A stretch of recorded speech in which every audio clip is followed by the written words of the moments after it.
If the gyms all disappear, this is how we'll survive. Yes, what if we had to train without gyms? That's tomorrow's big show. Because business athletes don't make excuses. Listen, being a business athlete doesn't mean rolling over and hitting the snooze button. No! There are 3 words that make anyone listen. I was wrong. Not your wife, Preston. I said anyone. Since Keith said we could be ourselves, this is how I'll surf threads. Oh, Keith, you're gonna regret that invitation. Functional strength, Sterling, everyday objects, everyday gains. And every day, Jon would throw you out of the kitchen for that idea. This is how you scale production. Control is everything. Boy. You scaled us into an infomercial. Performance tailoring, Sterling. Fashion should work as hard as we do. Only you know what you just said, man. With this setup, we could be in any studio in the world without leaving this one. Jon would still ask what you lifted today. This is versatile. Grip strength, control, endurance, practical. Even Jon and Marty would approve of these. So are you upgrading to the new iPhone or staying loyal to the old one? Nope, it's all marketing hype. Tomorrow we'll see if the community agrees with you. You hear MTV's making a comeback? Brings me right back to when music videos actually mattered. Give me MTV raps over TRL any day. That was my era. Did you hear the world's oldest iceberg is collapsing? Yep. Bet you Jon didn't, though. We'll tell him tomorrow. OpenAI backing an animated feature. Look out, Hollywood. We should make an animated movie about Keith and Jon. Preston, Sterling, I appreciate what you guys are doing. I love the jab at Johnny. That was really good. We're just keeping Johnny sharp. Somebody's got to. Consider it team accountability, Keith. That Strongman conversation was great. Horo knew everything before we even asked. Yeah, I know. Holroyd knew it all. He absolutely knew everything about what we were talking about. Guy's basically a walking encyclopedia of heavy objects. Our goal is for our audience to get to know you guys. So we really want to lean into the audience and creating content in this unreal experience about you guys, not on the show. Delivering the news with a straight face, bring some humor to you guys behind you. Then they should see us as we are, steady, deliberate. And occasionally funnier than you, Keith.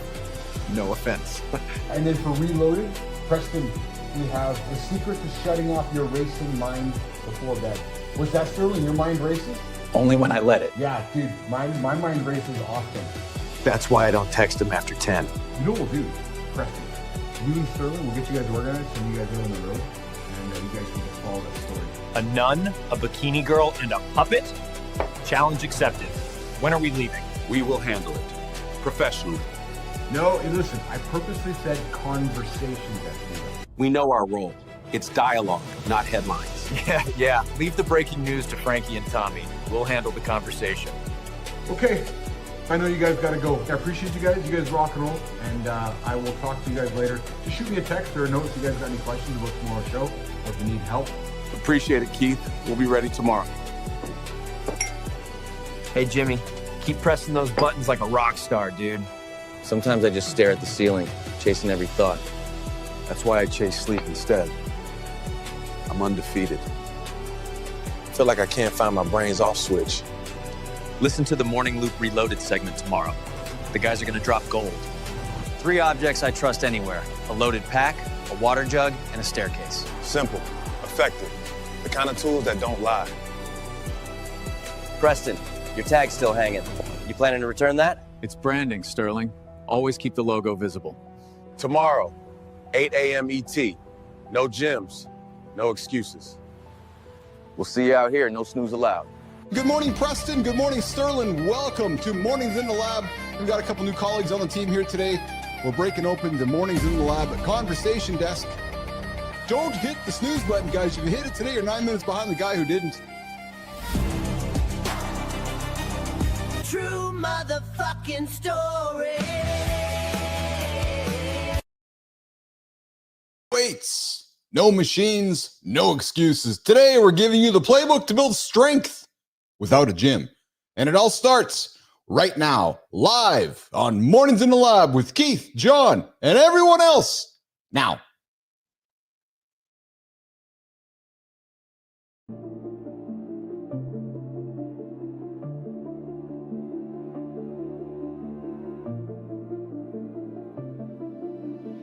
Welcome to Mornings in the Lab, where when something negative comes up. Building muscle improves blood flow. From squirting to squirreling. Start small, build up, and expand from there. Be entertained by fun over here. How have I slept? Has my sleep been good? Set.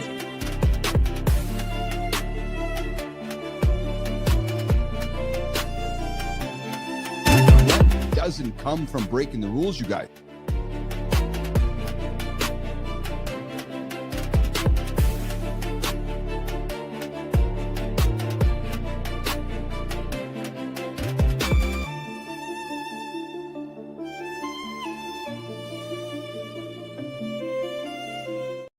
Hey, this morning we're asking the big one.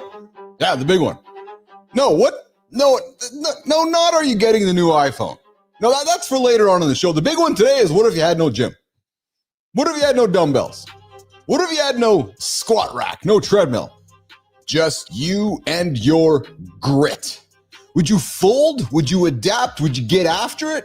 Well, by the end of today's show, you'll know how to train, think, and win everywhere, because we're going to break it down this morning on how to get after it with no gyms. And hey, before we do that though, let's pause. Let's do this and start with, welcome back to Mornings in the Lab with Keith, Jon, and Friends, your live morning show, your daily accountability partner, and your best excuse to not smash that snooze button. Because if you do, you guys know the line. You're going to be 9 minutes behind the guy who didn't today. Yeah, trust me, that guy's already figured out how to turn a broomstick into a barbell. That's the kind of conversation we're having here in the lab this morning. Quick reminders, guys, this is an R-rated experience. Sometimes it even goes X-rated. Yeah, true story. So if there's kids around, I'd invite you to put the headphones in or send them out of the room. And hey, I'm gonna throw a strong invitation on a table for you guys. Don't just lurk. I know many of you guys love to listen in and put the phone down and put the TV on in the background. But hey, I invite you, be part of this community. Like, subscribe, drop a comment, join the live conversation happening right now. We got plenty to cover this morning over my cup of coffee. Guys, new iPhone was released yesterday.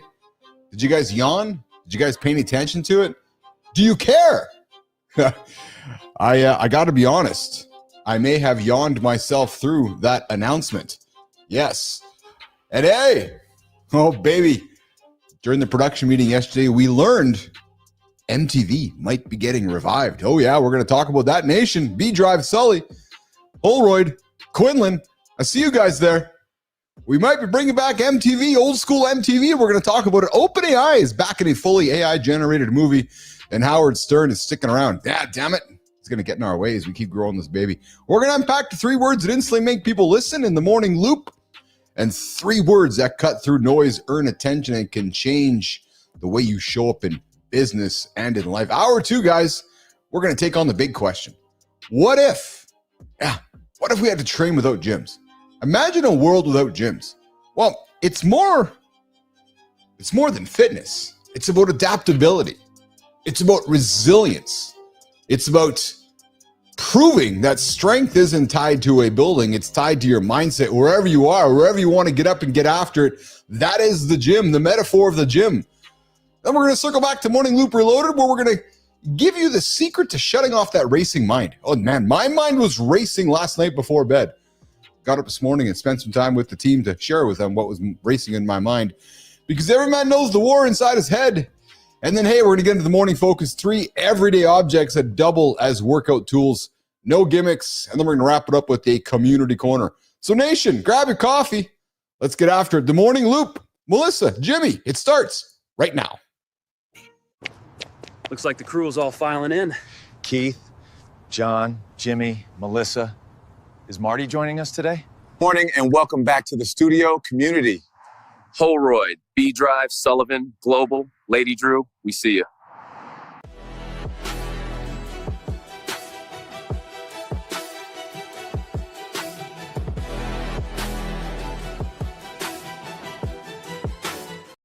Dog himself joining us from SoCal. What's up, Johnny? I'm actually in NoCal.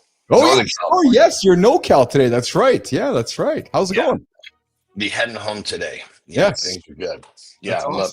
It was a big day yesterday, man. I want to hear all about it. Good morning, Preston. Good morning, Sterling. Great opener this morning for us this morning.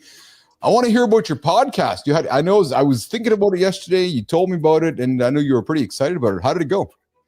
It was good. It was great.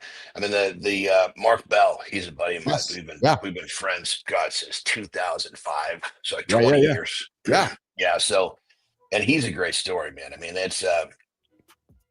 he's one of these dudes who we're very similar in the regards that he didn't really conform to the rules of society. He did it his way.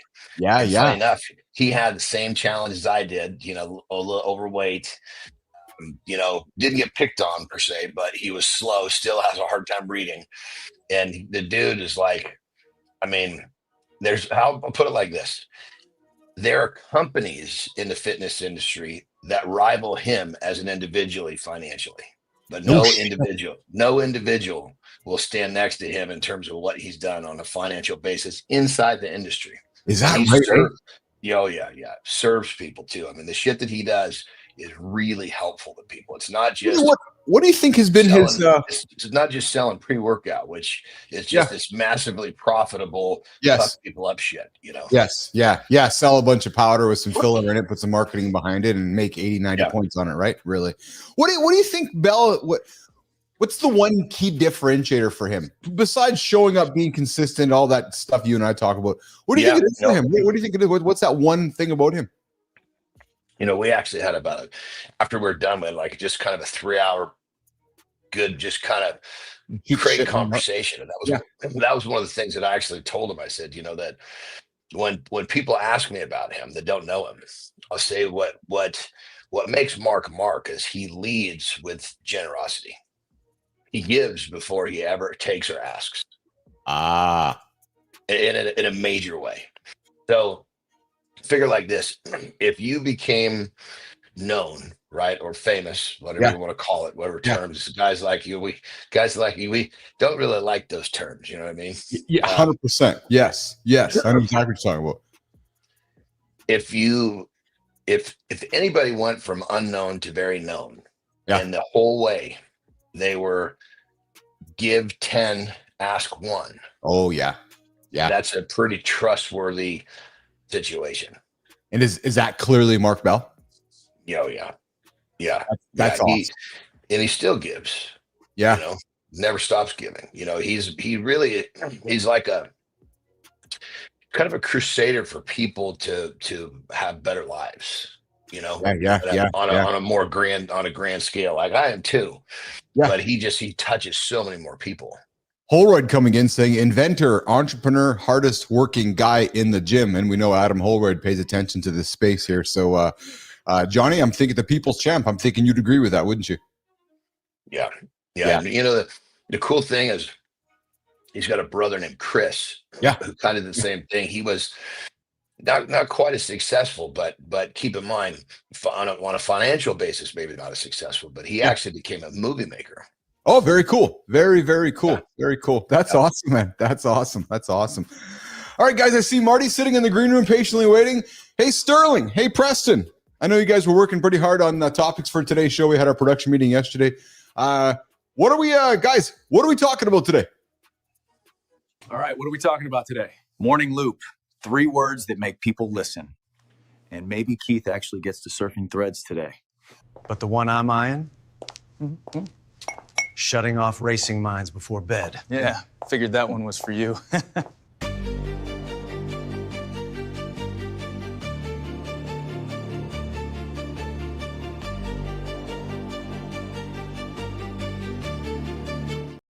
Shout out to the awesome team here. I just want to take a quick 30 seconds just to thank Jimmy and Melissa. We launched a brand new show here, 8 o'clock evenings, 12 hours after our morning show goes, called Unreal. And they've been busting it together, working with Sterling and Preston, and we dropped episode 3 last night. A lot of fun, burning the candle at both ends. So I just want to throw a quick thanks to Melissa and Jimmy, because I know they've been working hard to pull this vision together, and it's pretty awesome. So Sterling and Preston are part of the team here delivering news. And Johnny, they threw 2 things at me yesterday. And one of them is iPhone 17. Marty, you saw it yesterday. I saw it yesterday. And for the first time in all these years, I got to be honest, guys, I had a big yawn about the new iPhone. I was like, oh yeah, who cares? Nah, I didn't see it actually. Yeah, there you go. Yeah. Next year. What do you mean you had a big yawn, brother? I just meant that it really didn't, because I was one of those guys, Johnny, who grew up with the iPhone, waiting to get the first day release of it. Would stay up all night to order them in advance and all that geeky nerdy stuff. But it's not creative enough for Keith, Johnny. Yeah, well, no, it's right, Marty. It's just been some iterative changes, right? So next year when they open the dual, and Johnny, you and I were talking about a couple of days ago, the dual folding iPhone. That next year's that sounds interesting for sure. Yes, yeah. So yesterday that's a change that's like holy shit. Yeah. Yesterday they released the thin version of the iPhone, so super thin. And then you can just visualize. You stick two of those things together. That's how you're going to get the double sized one next year. So guys, I'll just say, don't buy an iPhone this year. Wait for 12 months and buy the brand new double sized one. Well, speaking of technology, so when I was obviously I always go through look through emails in the morning when I'm kind of getting ready right for the show. I just kind of check on things. Yeah, and then I find this email from the company that does my internet at my house in Mexico, and they're the only ones that I can use because they're fast. Right. The other ones they cater towards Americans. So they're a little bit more expensive. But anyway, they sent an email and just said, hey, we regretfully tell you that we're closing. And they can't, for whatever reason, it's not working for them. So what that means is I'm going to get that mobile Starlink. Yes. I was kind of waiting for at some point. I figured they would do something to piss me off and I'd make a switch.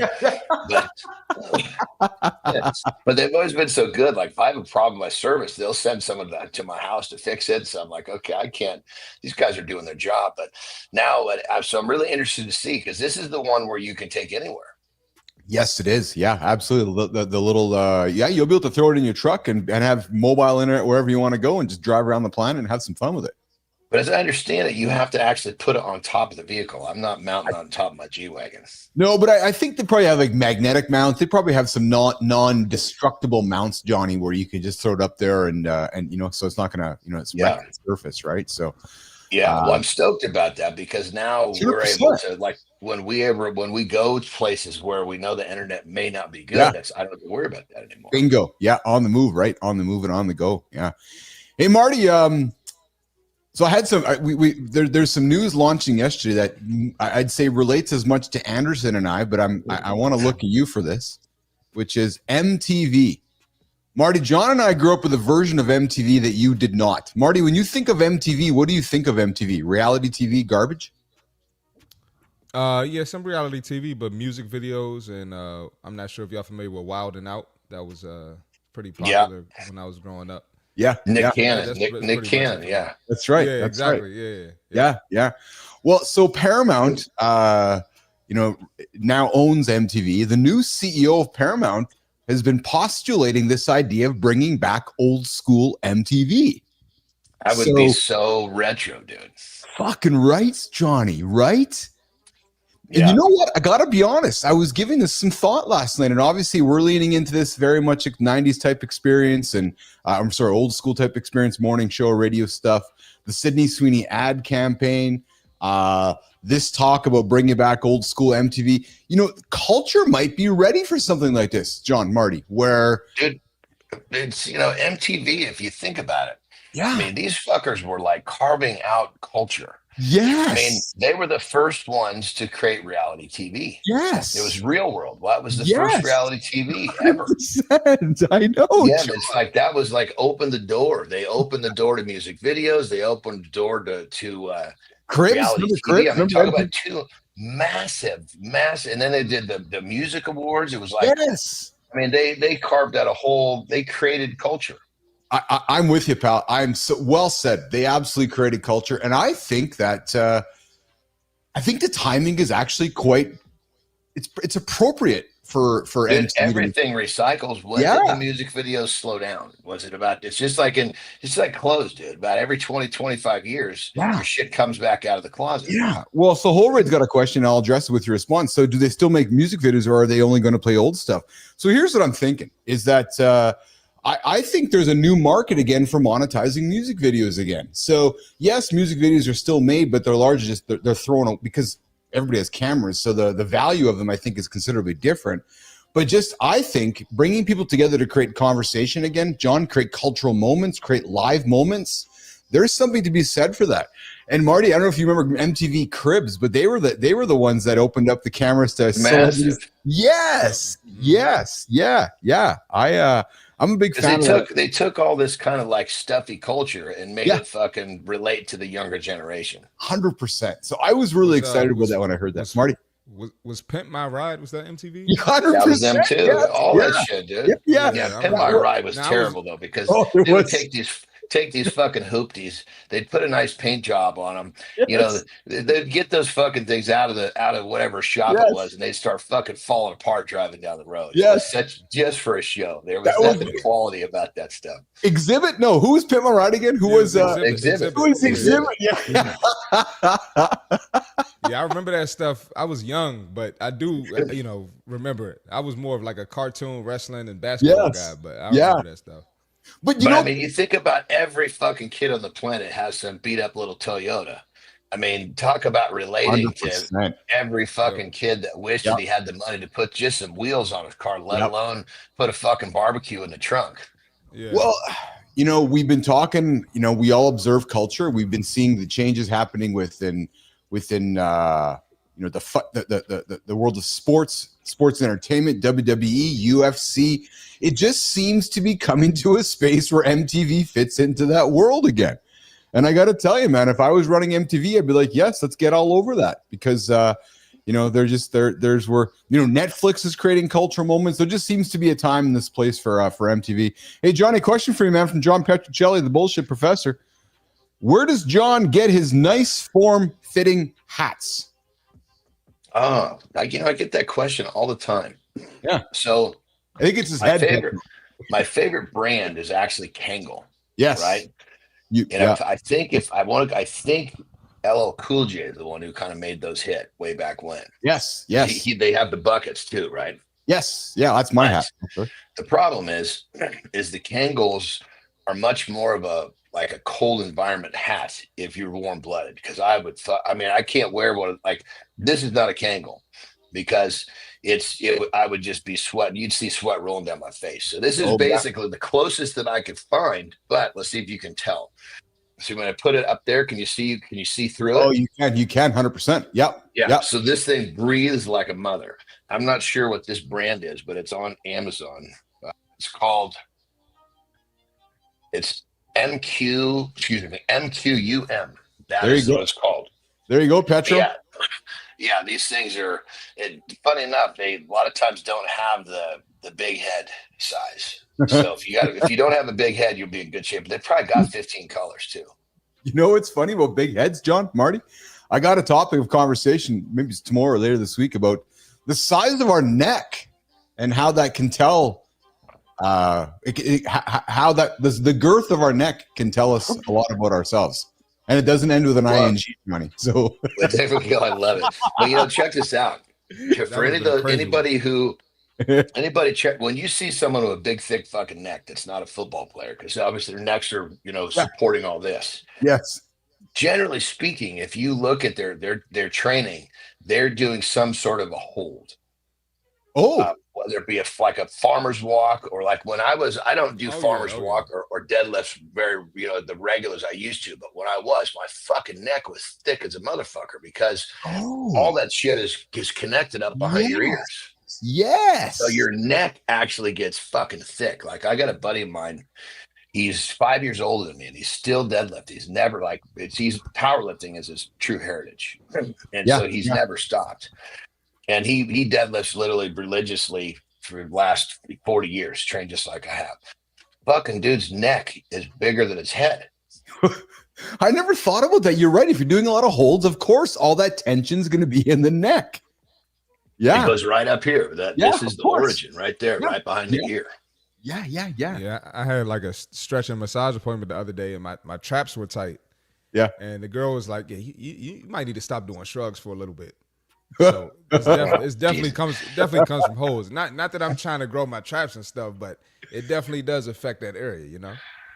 Well, and think this, Marty, too. A shrug is one thing because when you're activating the trap, it's actually relieving a little pressure. Just try when you're done with the shrug. Just then sit there and hold it for 30, 40, 50, 60 seconds. You'll feel that shit go up into your fucking neck. You know, I was thinking about you, Andersen, yesterday. I was getting my lift in, and I was thinking about you as a professional. Real quick, hold on. So you think about when you're lifting, you think about me in the shower, you think about me where Lauren, if she's thinking about me when you guys are doing your thing, I'm sorry. He loves you, man. Well, I think about Marty in different situations, and I think about Johnny in different situations. Yeah, see, he thinks about Marty in regular situations. Marty, don't ask. Marty, don't ask. Marty thinks about Marty taking a crap. Marty, don't ask. What the fuck? He's like, what the hell did I walk into this morning? No, but he's like, this is that white boy humor came back, man. Yeah. But Marty, thinking about exactly, Marty. Thinking about professional Johnny lifter guy, and I was thinking about something he says often, which is understanding the pathways of a movement when you're lifting something. And I was thinking about all the hours that I was thinking about all the hours that I put into building my business, and Marty does, and you do, John. But I'm thinking about a professional bodybuilder or a weightlifter who spends hours and hours doing something as simple as lifting up a weight. And I'm not trying to be disrespectful of that thought process, but what I'm saying is that, of course, you'd have so much knowledge about, for example, why you'd have a big, thick neck, because so many reps. You spent so many years, so many reps at such like a mundane task. And again, don't mean that in a bad way, but in something that most people don't do. Like 99.100 out of 100 people do not stand in the gym and do holds for hours, Marty, to figure out how to have a big neck. So I guess what I'm trying to say is that I love really kind of creating some of the awareness sometimes, going, fuck yeah, like holy smokes, what you would learn lifting up a dumbbell for 30 years in a row, what would happen? I guess that's just what I'm trying to say. Well, and let's take that and go a little further. I love what you're saying. Yeah. This is what I think people tend to understand. Let's call it weightlifting. Let's call it whatever. You can put whatever task in there you want to. Yes. Right? You're going to get really good at it. How many people do you know on this planet who has done one thing consistently, not missed a week, for 4 fucking decades? I know. Like, that's what I mean. But here's the thing. People, oh my God, But what does that mean? When you do something that long, you have a level of clarity. Yes. Of this situation that most people will never understand. Yes. Because of what you just said. Yes. You've been around it. You've been doing it. You have angles. You feel, you see. Yes. Sometimes you know, and you don't even know why you know. Because you put so many reps in. Marty, I would think it's no different than shooting basketballs, right? So if you shot basketballs on a court for 30 years and just stood there and shot basketballs, like, I know it's a cliche. Of course you're going to get good, but it's actually how much you forget that somebody hasn't even learned. You know what I'm trying to say? Because you know so much. Let's check this out. Let's ask Grok a question. You know she's listening. Yeah, she's on. Yeah. Grok, if someone has been doing a certain task for 2 hours a day, 5 days a week for 40 years, how many hours have they invested in this task? That's 2 hours, 5 days. That's 10 a week.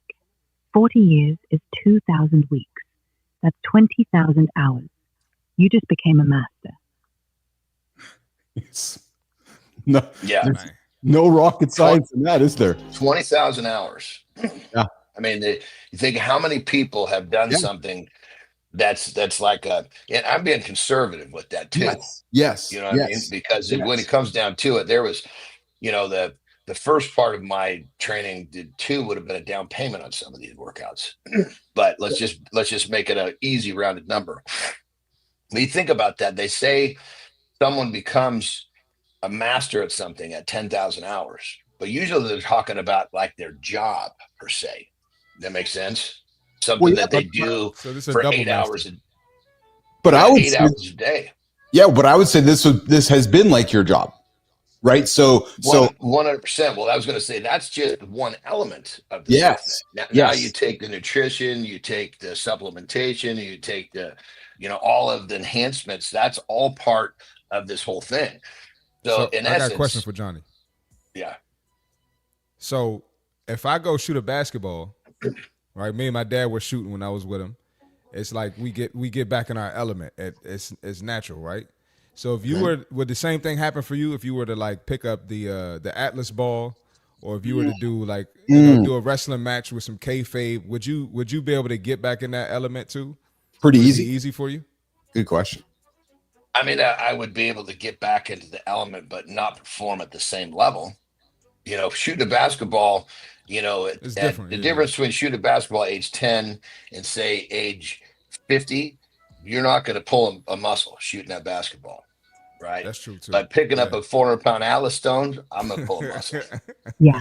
But you know what's cool though, John? And that's a great question, Marty, because that's one thing you definitely see in combat sports or wrestling and so forth is guys can take time off and come back. So Undertaker leaves for 10 years, comes back and does a match. Now, sure, John, not like a match he did 10 years ago, but there's a certain skill set and a certain athleticism that I'm going to assume if you stepped into a ring today, seriously, okay, you might suck on day one.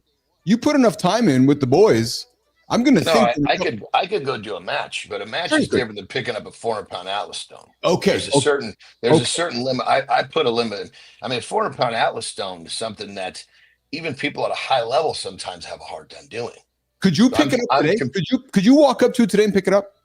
No. I mean, if I gave it a good college try, yeah, I would say what would happen, and of course I would never do this. Yes. I would say that if I got it to my lap, I would end up having some sort of I would have injured something along the way.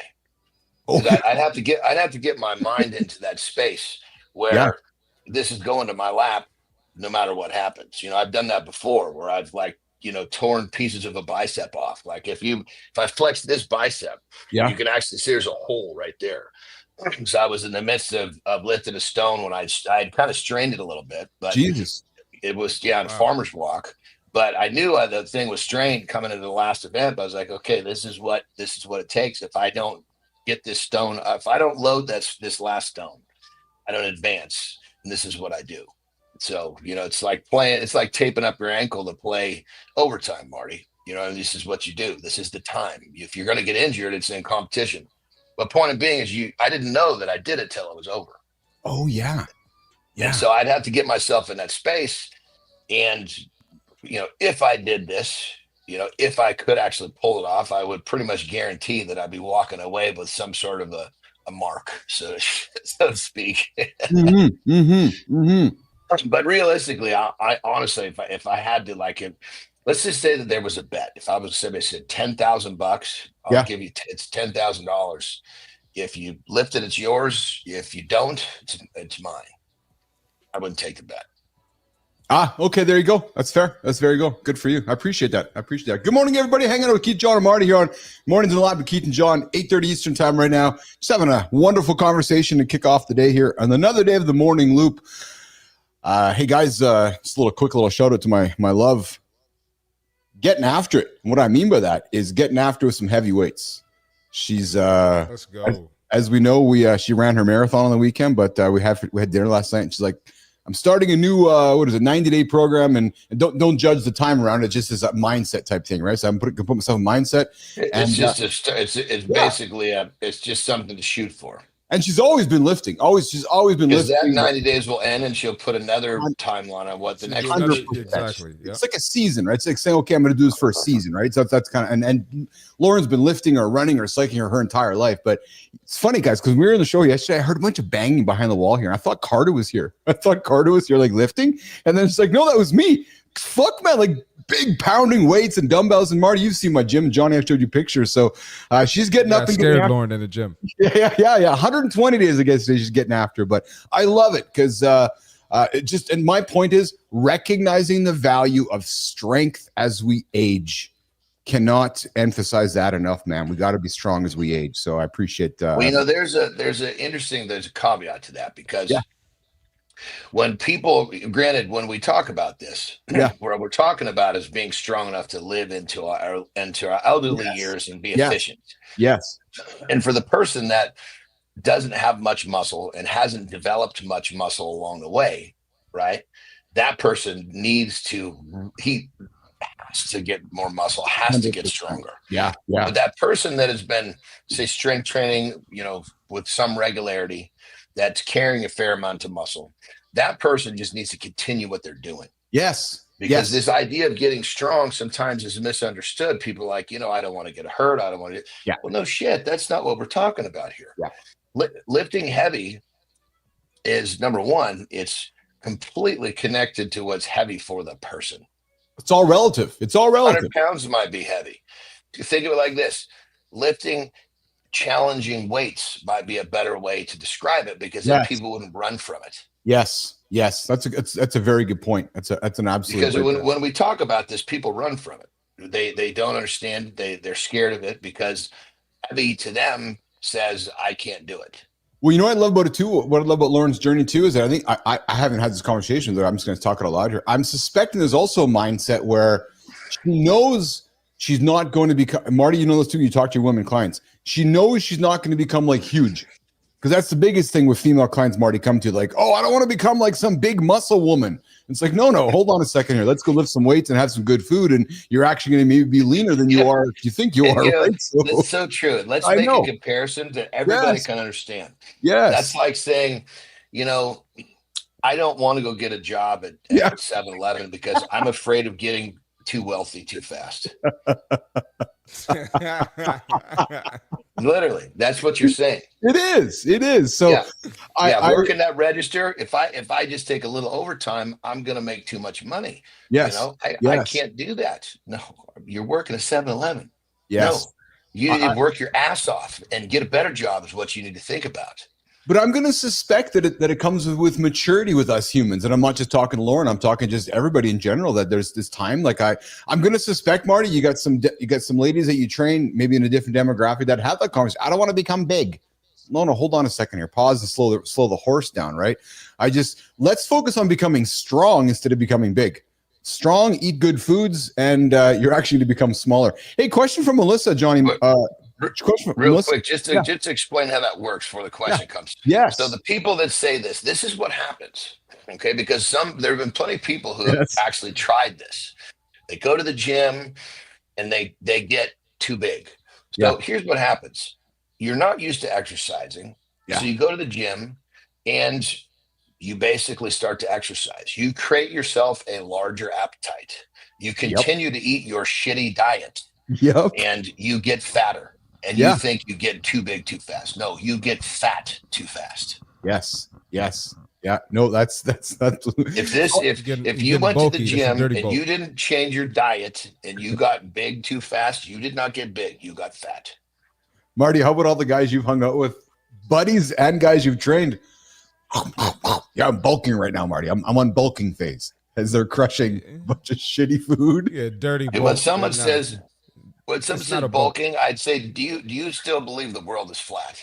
Yeah.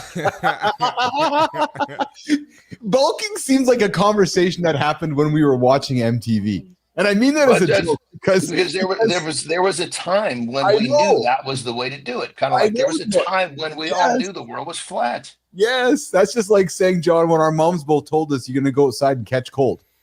Hold on a second here. That doesn't work that way.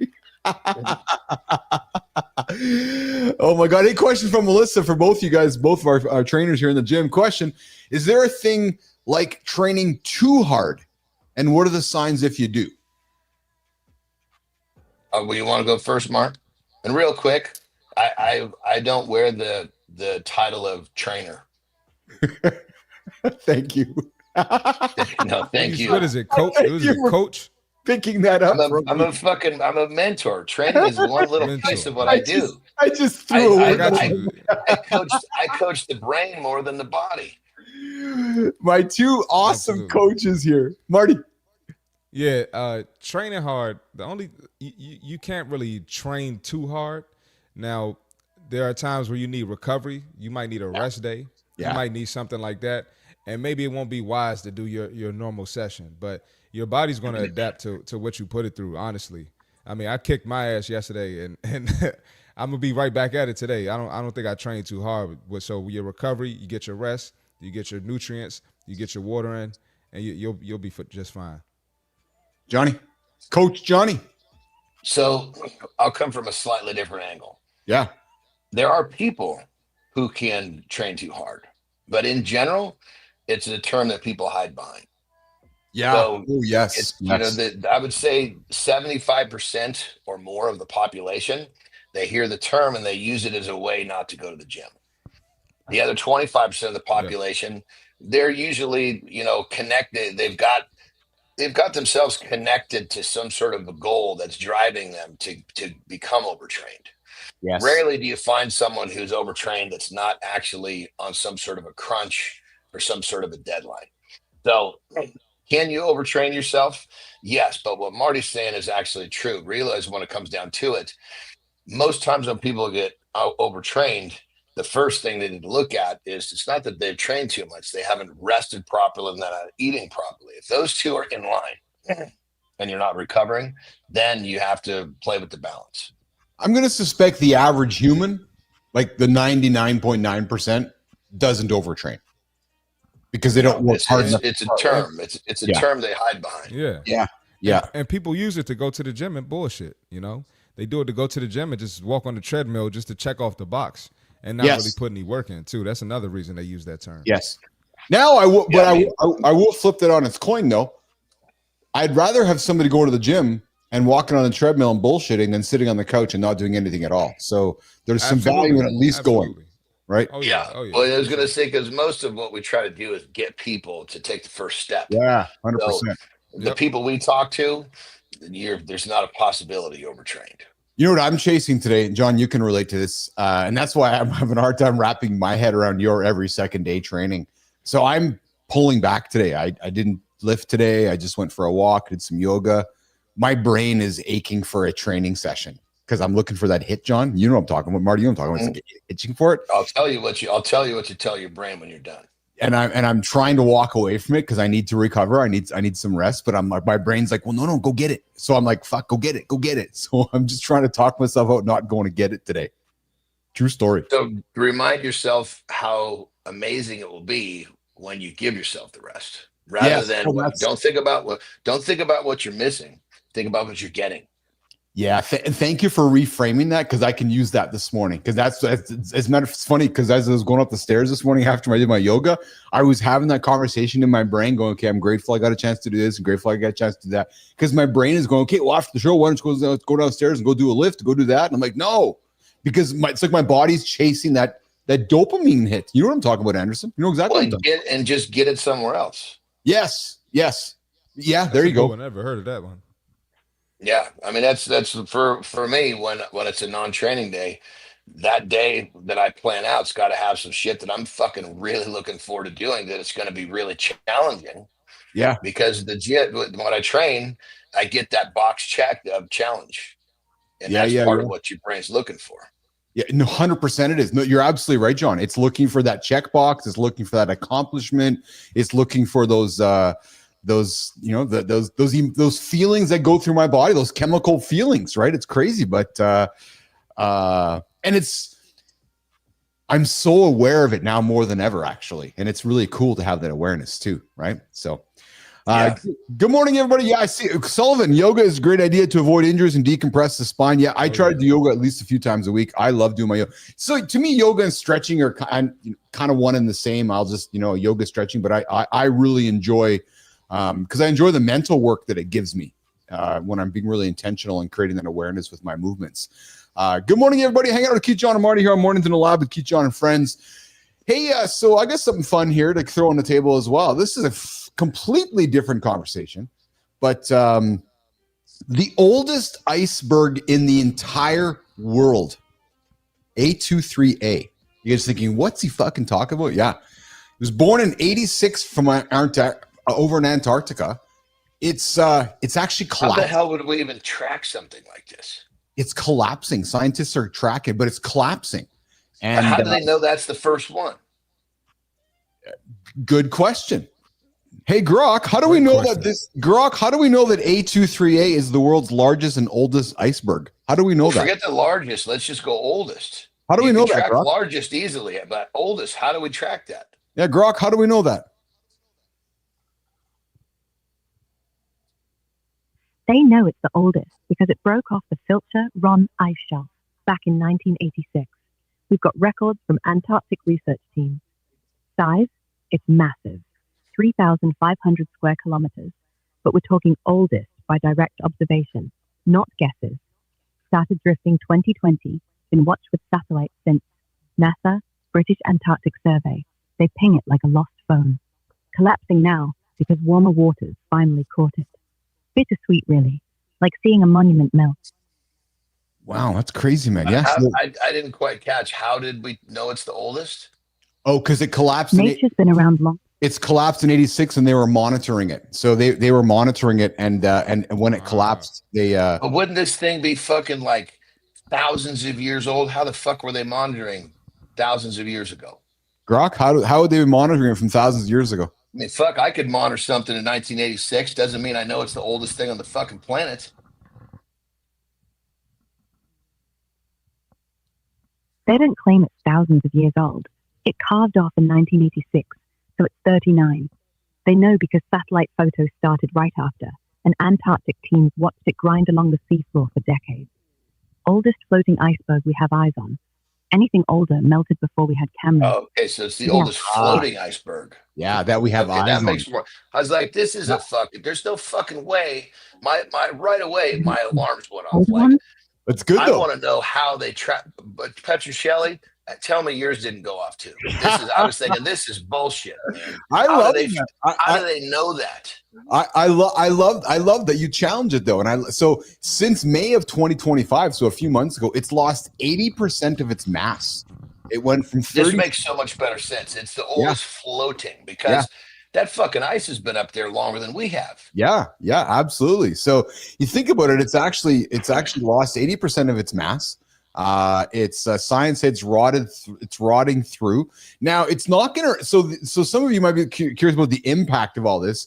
It's not gonna raise the sea levels because it's already floating, but it underscores some climate driven Antarctic ice loss, and there's some ecological worries near South Georgia. 90% of an iceberg's already underwater. Yes. Yep. I mean, that 10%. There's no way that 10% to the above is going to raise sea levels as noticeable. Have you ever seen an iceberg in real life? I know it's kind of a simple question, but have you? It's actually kind of neat. I've seen one. Yeah, no, I'm thinking. I mean, because we kind of take that for granted because we I see know. pictures and shit all the time. Yes, that's a good question. If I said yes, I would be kind of just taking credit for something that I really couldn't put a stamp on. I was to Marty. You seen an iceberg? Never in my life. Well, so to your point, John, you're right. I've seen a pond freeze though. Yeah. Fuck.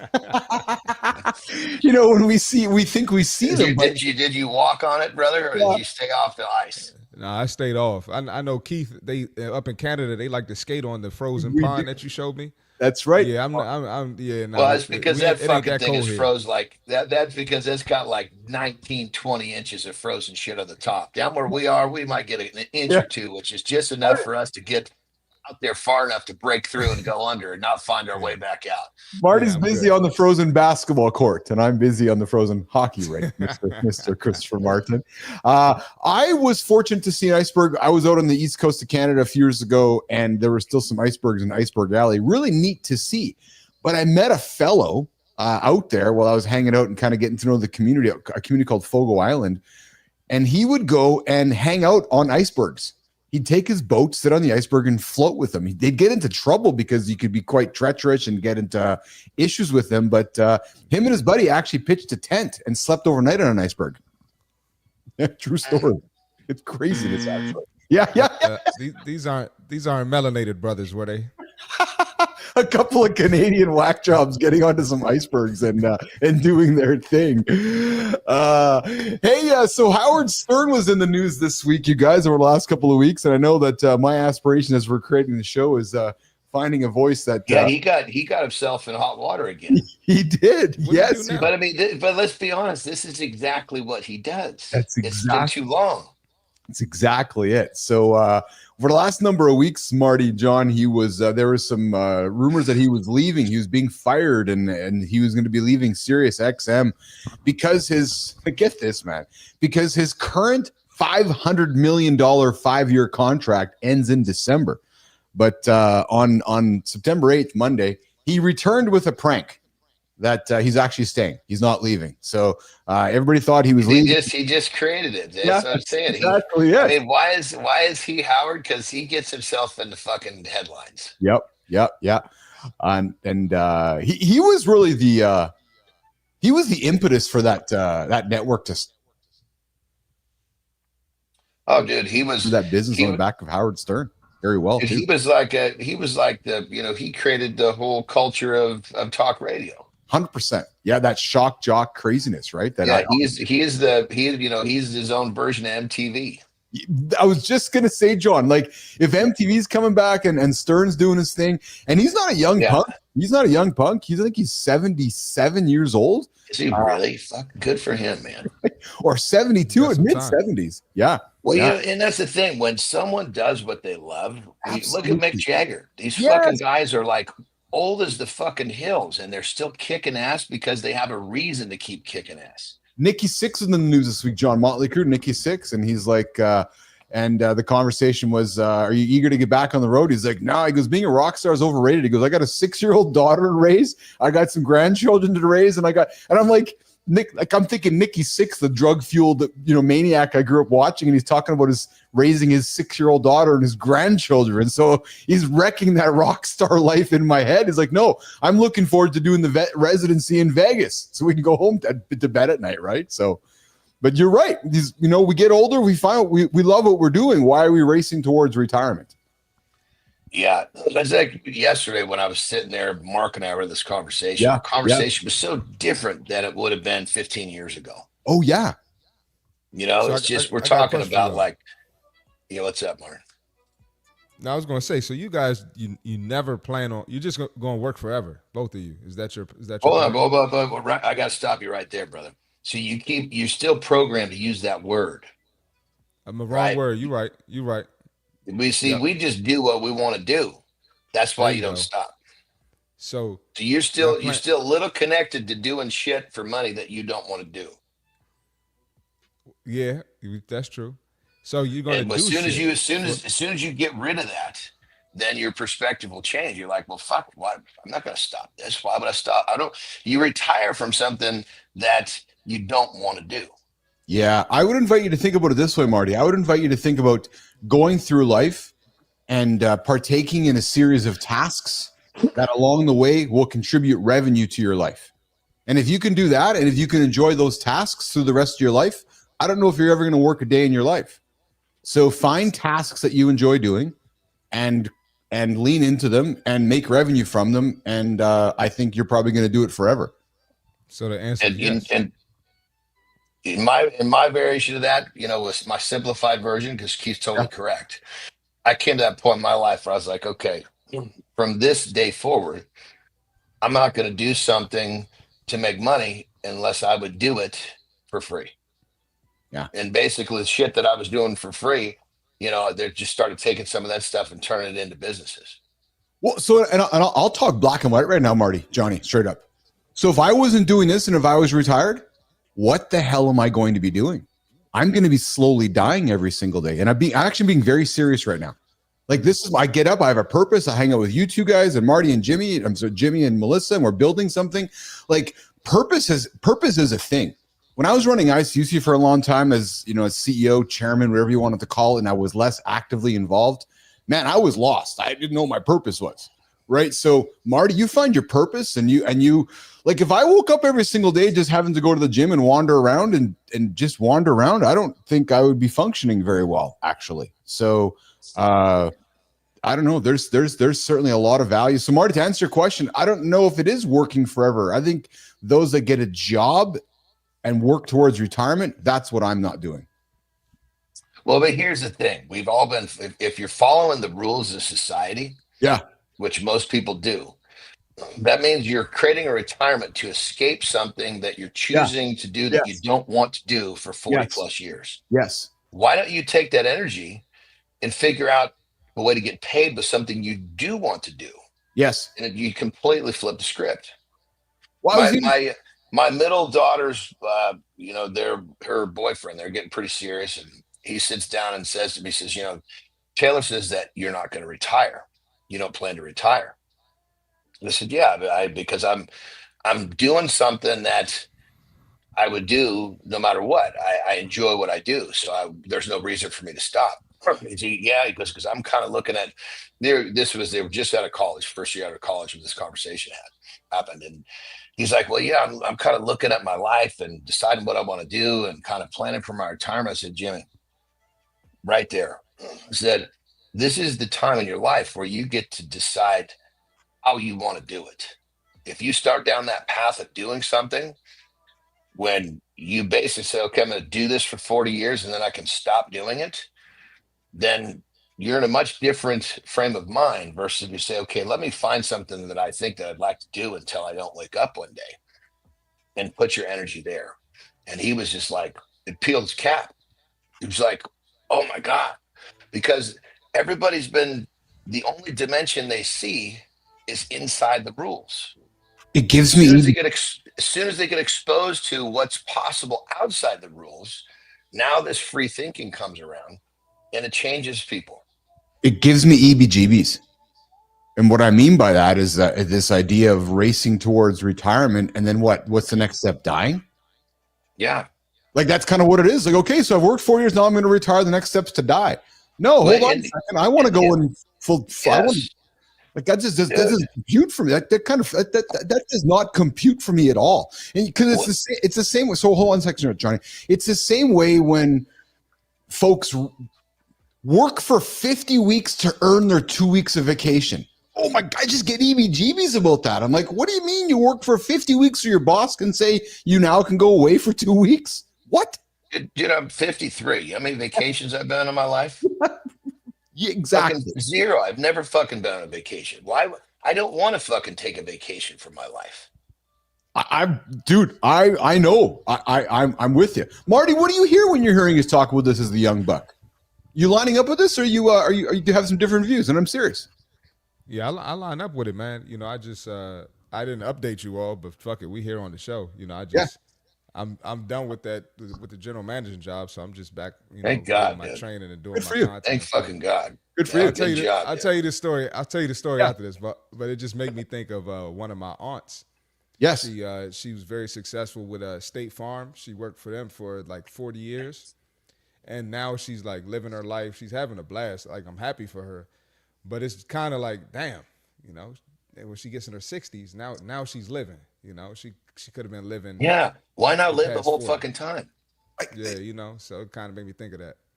It's what does your dad think to this, Marty? John and I were very grateful and fortunate to meet Bill and really enjoyed our time with Bill. Do you think Bill's point of view lines up with Keith and John's, or does Bill have a different point of view, which is work, and then earn that time away? And again, being very serious, Marty.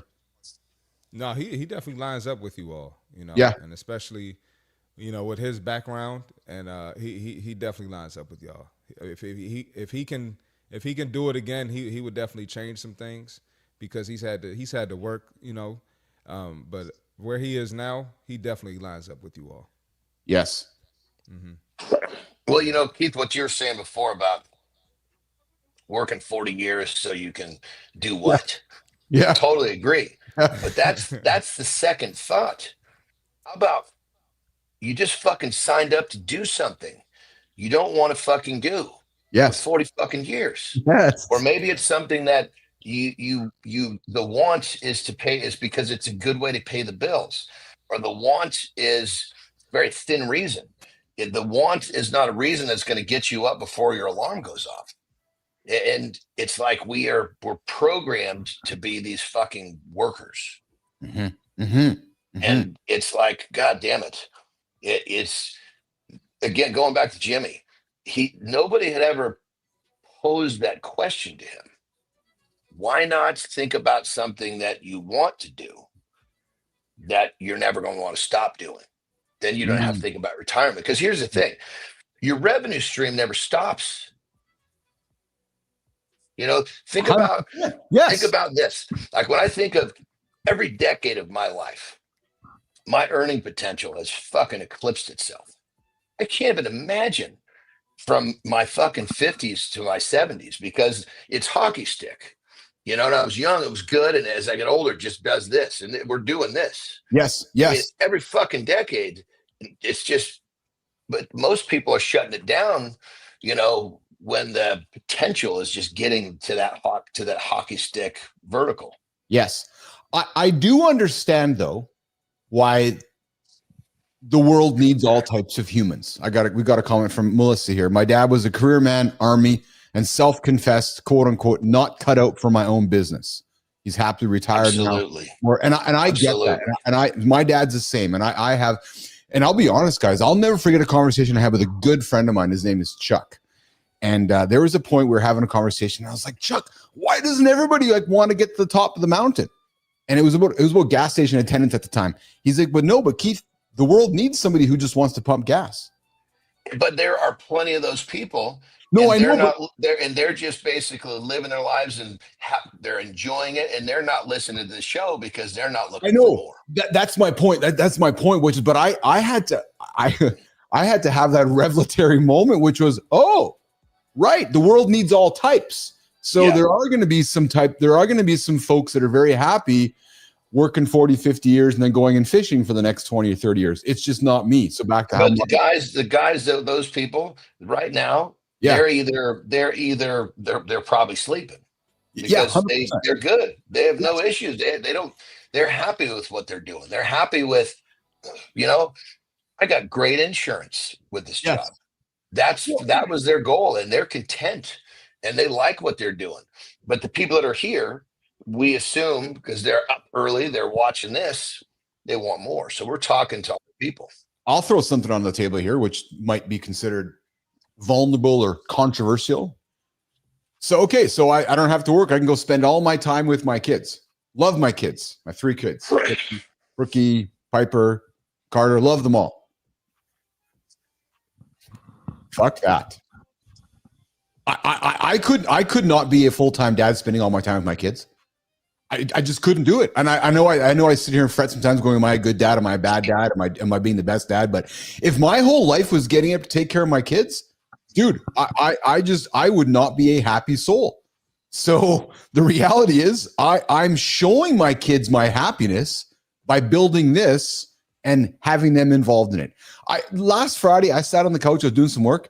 Marty, Brooks and I sat for like 2-3 hours. She was watching me and just enthralled with what I was creating and showing her. And there was so much value in that exchange that if I was retired or not working, what the hell would I be giving her? Not my real human self. You know what I mean? Like not my real me. I'd be manufacturing something. So I saw a video and this guy was basically saying, you know, he misses his kid's whole childhood because he was building his company. And now that his kids are teenagers, you know, he's around them all the time. They're involved in the business. And the kids love him. He's like, the kids don't love me any less that now that I'm successful. You know, I had to miss a lot, but it's not like the kids hate me now. You know, they're seeing dad doing their thing. And of course they're benefiting from that. So absolutely. I agree with you 1,000. I'm going to send you that video right now too, Keith. Please. I do. Yeah, I appreciate that. But John, could you imagine if you guys would spend all of your time with your kids, you wouldn't be a happy soul. Well, you know, I kind of had an interesting mix of that because when I was wrestling, my schedule was kind of like an extended fireman, right? So I would be gone for 2-3 weeks, home for 1 or 2. So it's kind of like usually it was not quite a 2-to-1. Yes. And so when I was home, I was just with them, right? Yes. When I was gone, I was fucking gone. Yes. You know? And so it was an interesting mix. You know, they saw daddy going to, you know, they would come and see too. So they got to see because when I was home, I wasn't like I was sitting on my ass. I was busting my ass. Yes. Right? They got to see what it took to create what I was going to do. And so it was kind of an interesting mix where I got to see both sides of the equation. But when I was home, you fucking bet your ass what I was doing. I was giving them something fucking great to imitate. Yes. Well, so I was the same, John. When I was growing up in ICUC, I was traveling extensively, but because I've worked from home my entire life, I feel like my kids, whether it's Brooks or Carter or Piper, Dad or Keith has always been kind of like around. Like I've been like a fucking statue. It's like, oh, there's Dad over there again. It's like he's always quote unquote around. Right. So whether it's good or bad. and you know what comes with that, dude? Tell me, I was the same way. Yes. I've never gone to fucking work. Yes. Right. Well, I need something. Let's call Dad. Yeah. He's at home. Dad's not fucking sitting at home watching fucking television. I know. Well, and so Melissa, look, I'll do whatever you need, but it's gonna be planned. Period. Melissa has an opinion, which I agree with for the record. And I those that know me know my stance on this. Personal opinion, kids are more affected by a less present mom than dad. I agree with that. We need our moms. Kids need our moms. I think, I have nothing but love and respect for moms. I had a chat with my son and my kids. You got to respect your mom. That's one thing in my house. You respect your mother. You don't talk down. You respect your mother. There's no offense or but. So I'm with that one. That Melissa. Go ahead, Marty. Not trying to ruffle feathers here, but just relationship dynamics, parents. You'll hear the mom, make a comment about the dad, like, "Oh, your dad," but you'll never hear the dad. In most cases, you'll never hear the dad talk badly about the mom, just because I think a lot of dads understand that. I've never heard my dad say something bad about my mom. Well, because if the dad did that, he'd be opening the fucking floodgates. 100%. I agree 1,000%. Yep. So definitely. Yeah. The mom's the matriarch for a reason, man. Kids need their moms. Kids need their moms. Absolutely. And just so everybody understands, what he's really trying to say is his mom. Yeah. And you got three mama's boys on the show. That's it. Yeah, I show full of mama's boys. 53, Mums. and I still call my mom mama. Yeah, you still call me your mom your mama. That's awesome. Good morning, everybody. Hanging out with Keith, John, and Marty here on Mornings in the Lab. Hey, John, you need a quick little break, brother? You want to do a quick break? Are we doing me to do lifestyle then do the break? Yeah, let's do that. So we'll do a lifestyle. So Melissa, Jimmy, let's do a lifestyle tip with John, and then we'll walk him away for a quick break, and we'll come back and have some of our big conversations. What if we had to train without gyms? 3 words. We got a few other things on the table before we work towards the community corner here. So, Marty, let's sneak away for a quick little break, and Johnny will do his lifestyle tip, and we'll come back. Marty, you sticking around for a bit? I can stay till 9:15 if that's cool. Well, 100%, pal. Absolutely. Yeah. Let's do it. Awesome. All right, guys. Melissa, Jimmy, let's get that transition happening for John. Keith said the audience should get to know us better. So what if I start burping on air like John? Absolutely not. John is a pro. He will humiliate you.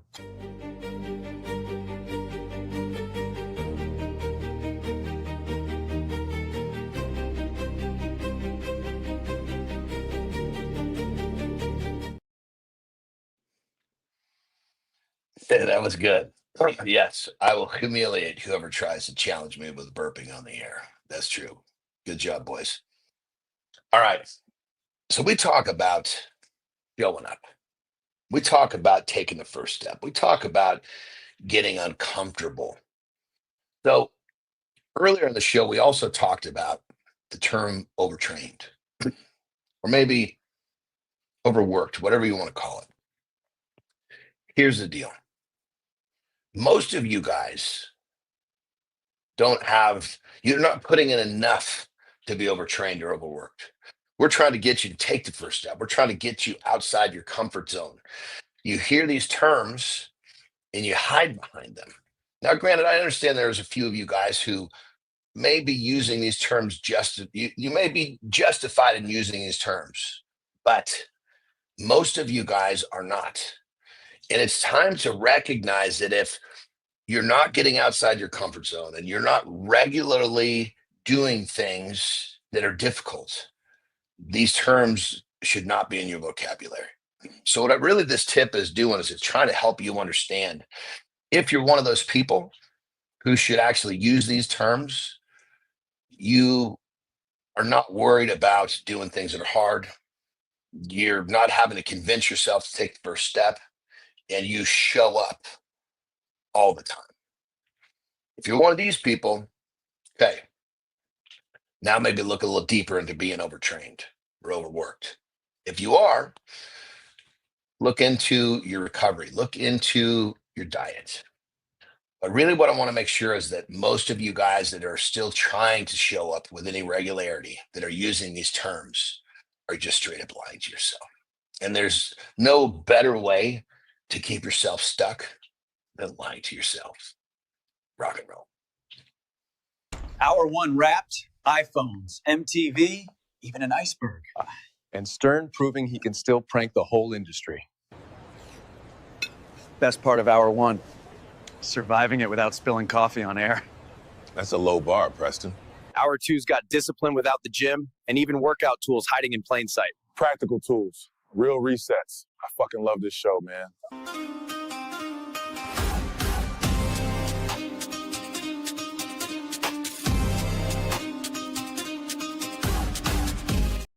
Good morning, everybody. Welcome back. Mornings in the Lab with Keith, John, Marty, everybody else hanging out, having a great conversation here on a Wednesday, your daily morning motivation and live accountability partner. Yes, earlier we asked the question, what if the gyms disappeared tomorrow? Well, now we're going to dig into the answer in today's deep dive. We're going to break down exactly how to train, adapt, and stay strong when the racks, the weights, and the machines are gone. True story, guys. I was supposed to be on the road for the show. Johnny's on the road, so the theme was about how do you train when you're not in the gym. No excuses, no shortcuts, just some mindset, resilience, and creativity. After that, we're going to get some reloaded. We're going to tackle one of the toughest challenges men face, shutting off the brain. Going to get some practical ways to flip that switch. And finally, sleep like a champion. Then we're going to talk about 3 everyday objects that can double as workout tools right inside your home. We're going to close it off with the community corner at the bottom of the hour. And that's how it's going to rock and roll. So Melissa, Jimmy, let's get that deep dive started. We can get this conversation going about what if the world had no gyms this morning on Mornings in the Lab. Let's go, guys.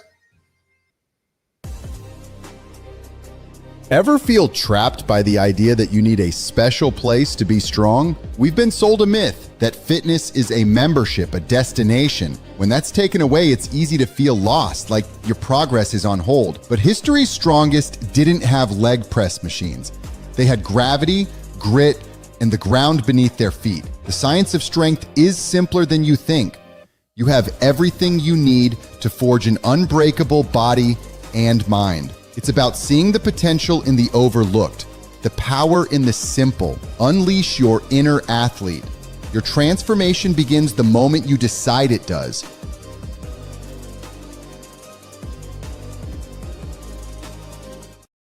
Challenges folks have is, I got to go to the gym. Do I really got to go to the gym? And you're like, well, no, you don't have to go to the gym.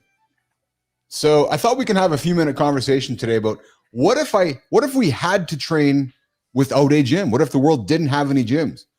Let's spend a few minutes guys, talking about how we can educate the world that you don't need to go to a physical gym. John, you owned a gym. Marty, you were general manager of a gym. Yet we both know you actually don't need one. Who wants to start? Well, here's the thing.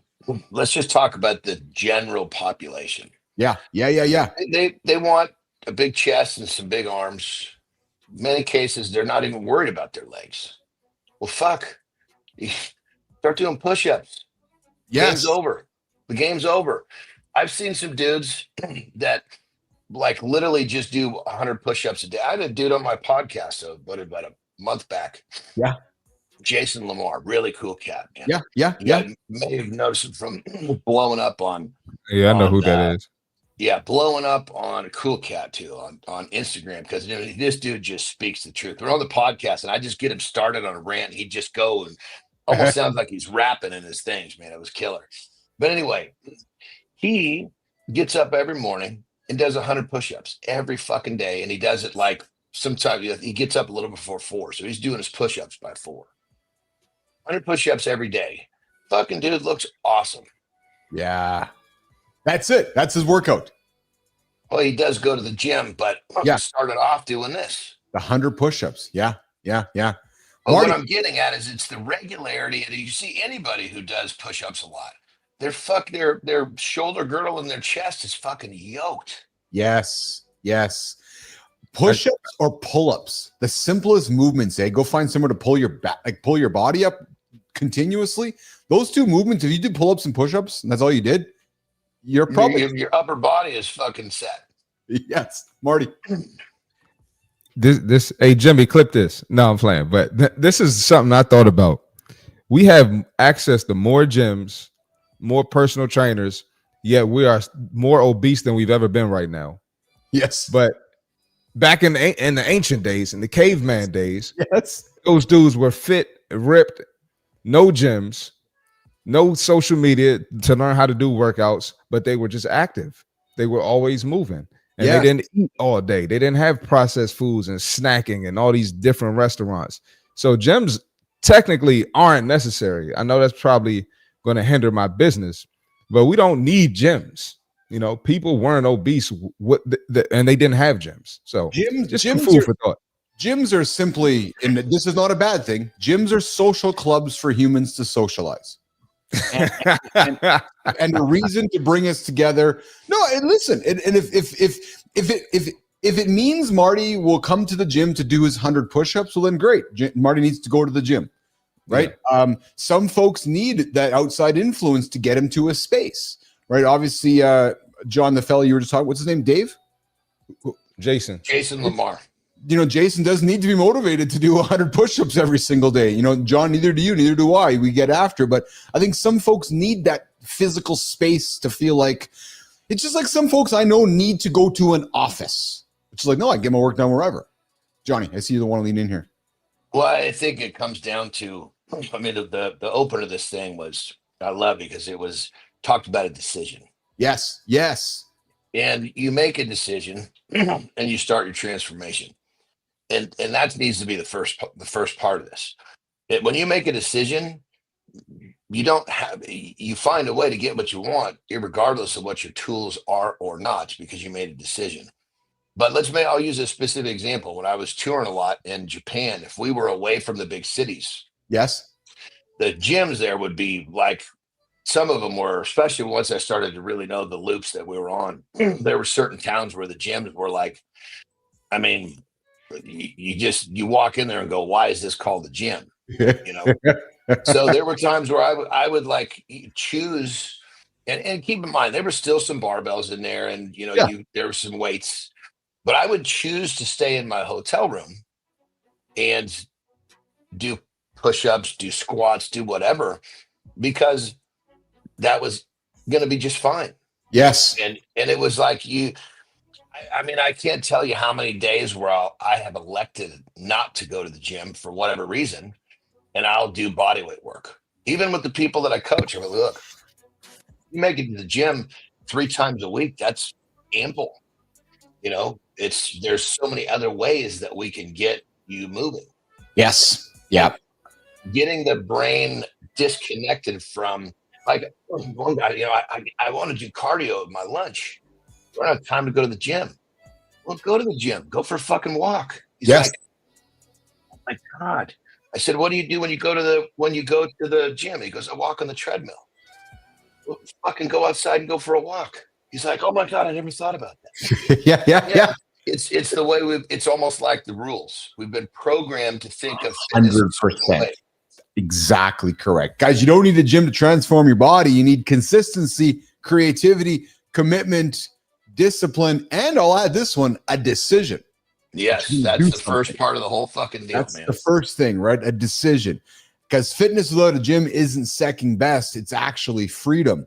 No snooze button, no excuses, just movement that's going to build men stronger every day. And Tom Ritchie from the Legacies podcast joining us on the show with Shake and Ritchie.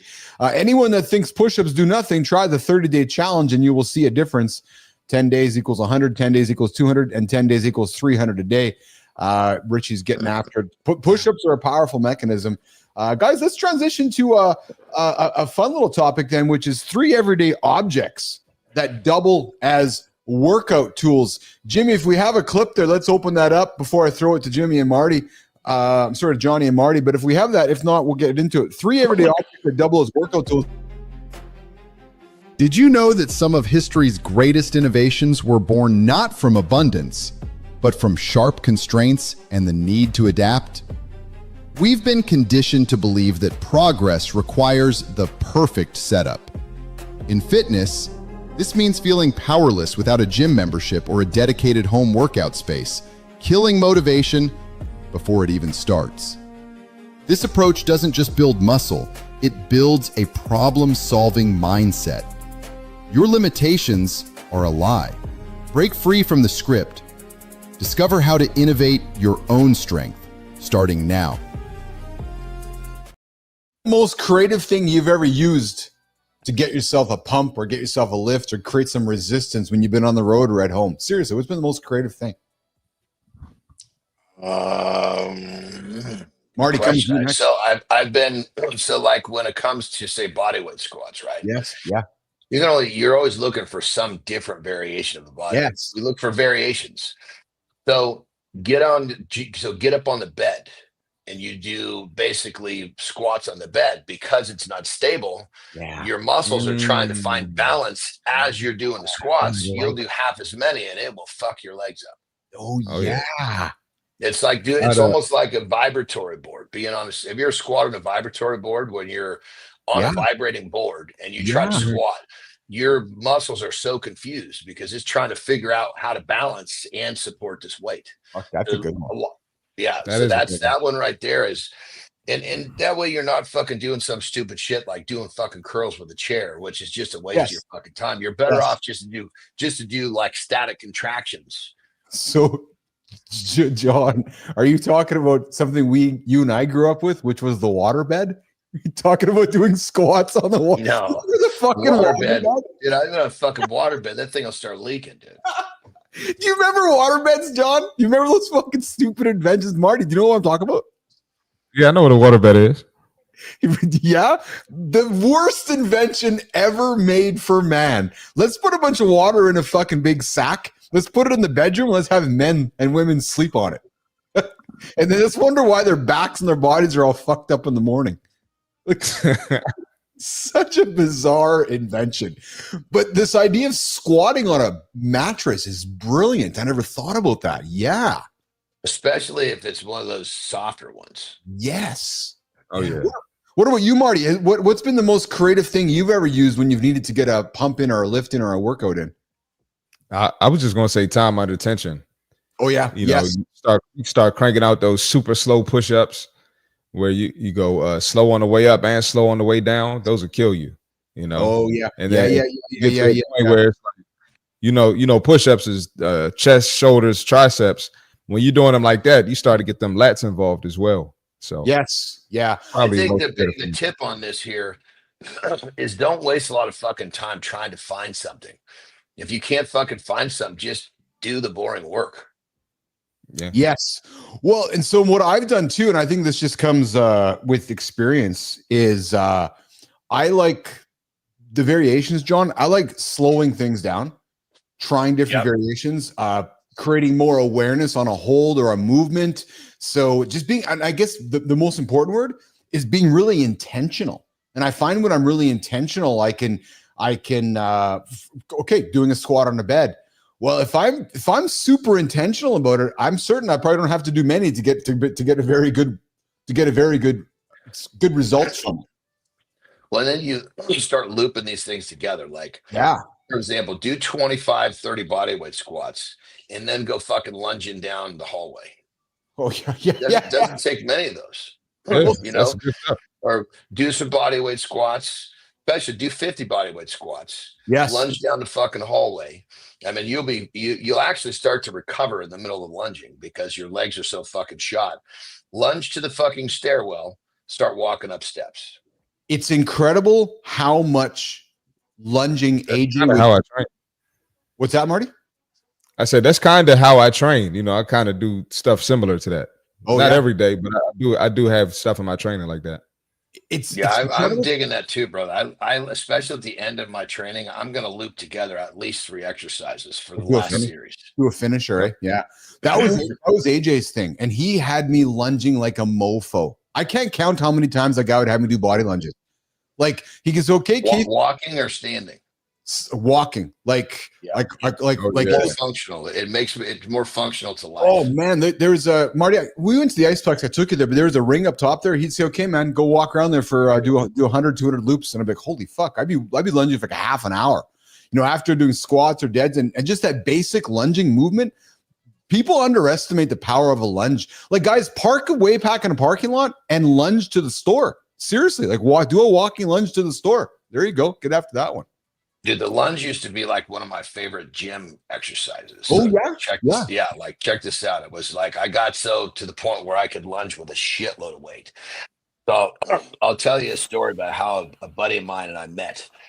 I just moved to I just graduated college. I just moved to California, and I was at this New Goals gym. Yeah. I was new there. And I'm doing lunges, and I'm at a squat rack, right, with weights, right? And I'm just basically stepping forward and stepping back up. So this dude who I didn't know yet, that became my friend, sees me walk out of this squat rack, right? We keep in mind I'm outside the cage because I'm going to be fucking lunging. Yes. Except I got 455 on the bar, right? Which is 4 plates and a 25 on each side. Fuck. He's like, and at that time, there wasn't many dudes in the gym who could squat that. Right. So he's like, holy shit, look at this new guy. You'd ready to squat almost 500 pounds. And then he sees me fucking take a step forward and fucking lunge that thing, come back up. And he was just like, dude, he goes, I could have imagined you doing a million things, but that wasn't one of them. Oh, and man. I finished my set. He ends up getting off the bike, coming over and introducing himself and tells me how impressive he thought that was. But that was our introduction. That's funny, man. That's awesome. That's awesome. John Petchelli coming in saying, when in Switzerland, I couldn't find a gym, but my room had a spiral staircase up to a loft. Nice room there, Petro. I was able to do stairs and pull-ups on the stairs. Great workout. That's perfect. That's a great little tool right there. Good stuff, man. 100%, right? Inside the room, there's stairs. Absolutely. Absolutely. All right, guys. Hey, listen, this has happened to me last night, but I'm going to throw on the table right now. Ever lay in bed with your brain running laps, replaying to-do lists, worries, or conversations while the clock keeps ticking? Well, for the next few minutes, we're going to dive into some practical science-backed ways to completely empty your head before bed so you can finally get the restful sleep you have been craving. You've optimized your day, but have you mastered the art of shutting it all down? The relentless drive for success keeps our minds racing long after the lights go out, stealing the restorative power of sleep. There's a hidden rhythm to our physiology, a natural cadence that, when activated, can guide us from a state of high alert to deep tranquility. Learn a simple technique to consciously switch off the noise and activate your body's built-in calm. Take back your nights. Unlock your true potential. Hey, Johnny, has any of the peptides you've been taking help with busy brain? And I'm being serious, like going to bed at night to help shut that brain off. I know we talk food noise. Are there any peptides out there that can help with something like this? Yeah, there's actually an anti-anxiety peptide, but I wouldn't use it to sleep. Okay. But there is one to sleep that I'm actually using right now that works really well. It's called DSIP. Excuse me. It's basically, I can't remember what the abbreviation is, but it's all about delta sleep. It improves delta sleep, which is like the really deep healing shit. Yes. Interesting. Marty, does your brain race at night as you're trying to go to bed? I know we've talked before in the past about going to sleep, and I know you're on your phone a little bit. Sometimes you read, but do you battle racing brain, Marty? Hell yeah. I woke up, it was yesterday morning at like 1:40 a.m. and I was just up all day. Really? Just, I had I had put in my 2 weeks notice at the Gold's Gym for my general manager position. Yeah. Put that in last Thursday. I go in on Monday after I spoke to you guys. Yeah. And one of the regional managers comes in and he's like, yeah, man, you won't tell us what your next move is. And I said, I don't feel like I need to disclose that information. Yeah. And so he asked me, he said, will it be in fitness? I said, probably. And so he said, all right, well, you could just go home now. You don't have to finish your 2 weeks out. And it kind of just threw me off. I just wasn't expecting real it. Quick, so, brother, why would you answer like that? Like what? I'm not going to disclose that. I don't know if I said it like that, but I just said, I really don't want to. I don't I don't feel like I need to share that with you. You know, I pretty much just said that. But I'm just however the phrase was. I mean, why would you feel like you didn't want to talk to him or share with him? It ain't none of their business. But I'm just thinking for myself, like if I was leaving someplace, and I'm not saying what you did is wrong, just sharing, I'd say, yeah, you know, I appreciate the opportunity, but this just wasn't for me. I feel like there's things that I want to do that are going to be more suitable for me, and I might even talk about them. I don't know. I guess I just I said that, but he wanted to know specifically what my next move was, and I just felt like that they didn't need to know that. And that's fair. I wasn't obligated to tell them that. That was it. I thank them for the opportunity. And I'm not saying that you did anything wrong. I was just curious why you didn't feel like talking to him about it. You know, because my thought would have been, they want to know what's going on. Maybe they see that there's something different they want to put in front of me. That you never know where opportunities come from. Oh, so what you're saying is that they may have. Interesting. I never thought about that, John. What you're saying is that, based on Marty's response, they may have presented a different opportunity to Marty. Well, I mean, it sure closed the door on that even being a small possibility. Yeah, fair point. I didn't want to be there anyway. So okay. But what if they had said, you know, we just love you here. You're great energy. We want to give you a really ripping deal on running your own business out of this facility. Well, it wouldn't even make sense because it's not even close to where you know. But I'm just throwing out the possibilities. Yeah. You know, it's just all I'm saying is by, you know, this is a person involved in your industry, right? Like when there are plenty of times when I had, you know, gone from one sponsor to the next, and then they'll ask me, "What are you doing?" Right? And I'm happy to open and openly talk with them about it. You know, they can ask me details. I'm just doing what I feel is best for me. This is it, and I'll happy to explain that. And a lot of times when you're dealing with higher ups, they might see something you don't. And if you've done a good job for them, I guess another way to look at it too, brothers, it's like that's a potential networking opportunity that I think you probably closed the door on. I'm wondering though, where they may have been seeing it as a potential conflict. So they're coming to. But even if it was a conflict, what he was leaving, what's the difference? No, but they're potentially protecting their interests because if Marty's like, well, yeah, I'm just going to go work at the gym down the street. They're like, well, fuck, man, get out of here because we don't want you recruiting folks for people down the street. So well, I mean, that's what happened. That's what happened either way. You know. Yes. Yeah. I just think that there's you know, especially in business, you always want to keep the doors open. There's certainly, that's one thing I will say I've learned from Vince McMahon. And I'm just going to put WWE Vince McMahon on the table, man. The guy has always been all his fan of, you never know when you're going to cross paths with somebody again. And I'm not suggesting Marty burns and he burns. That's not what I'm suggesting at all. Go ahead, Marty. I was just going to say the point I was trying to make was that was like, you know, on my mind all day. That's why I couldn't sleep. That's all I was going to say. Yeah, that's why I went that direction. But yeah. Well, the reason I bring this up is I think this is a great learning experience for the youngster. You know, when I was younger, I can totally see how I may have had that response. As I got older, I realized, okay, this is it. If I did a good job for someone and I know they see the value in me, I want to leave that fucking door open. I'm an asset to that person. Yeah, who knows? That person might call me back in 2 years and say, hey, you know what? We got this fucking amazing opportunity and you came to my mind. Yes. Understood. Yeah, that's a fair point of view. Absolutely fair point of view. And so Marty, let's close that loop. What did you do? You got up? Did you write your thoughts down? Did you put them anywhere? You just got up and got after your day as your mind was racing? Kind of just got up, you know, started my day. Yeah, no shit. And then I felt better. Going to sleep yesterday. You know, it wasn't any magic to it. That was it. So taking action, baby. Taking action always makes shit better. That's exactly it. So guys, maybe with the secret to shutting off your racing mind before bed is journaling, writing some stuff down, or in Marty's case, get up, get after it, and get on with your day. So that's awesome. And real quick, Mart, I'm not trying to say that you closed the door on some fucking massive thing. I'm just saying it's just I just saw, you know, if I wish that I had somebody like me to give me the little tips, and I did, but I appreciate those older people that said, hey, you might want to think of this a little differently, because just like what Keith said about Vince McMahon, one of the best businessmen of you could put him arguably one of the best businessmen of all time. Never close the door on something, because you just never knew when something was going to realign. Understood.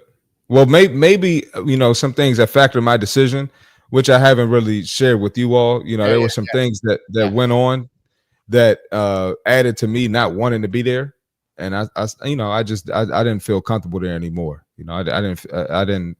I think some things were bad business, if that makes sense. Didn't line up with you. Fair enough. Yeah. And then in the Vince McMahon thing, that's there were so many times where there were like, I guess you'd say rough partings, but the doors were still left open. 100%. And then when the person came back, it was a fucking massive payday, because Vince understood the value. He might have not have liked the fucking reason that he had to fucking cut him loose, or the fact that they chose to leave. He had to fucking bite his tongue, because when the next opportunity came back, he said, okay, I know the value of this fucker, so I got to pay him to keep him here. That's one thing I really, really observed about that man, is that especially in that sport, when things would go sideways and a wrestler would be done in the business, you'd think there's a negative parting of the ways, and then a couple years later the guy's back. Because there's money to be made, and he's getting paid fucking 5 times what he was before. Yeah, it makes sense. It's fascinating to me. All right, guys, listen, I know you guys both got to rock and roll. Marty, we grabbed you longer than I know you needed to go, and I know Johnny's got his day going on here. So I just texted my client to be a little late. Awesome. Marty, I appreciate you, man. Thanks for hanging out for the conversation here today. Johnny, you too. John, where are you off to today, bud? We are headed back to Southern California. Oh, you are? Yeah. We're back today.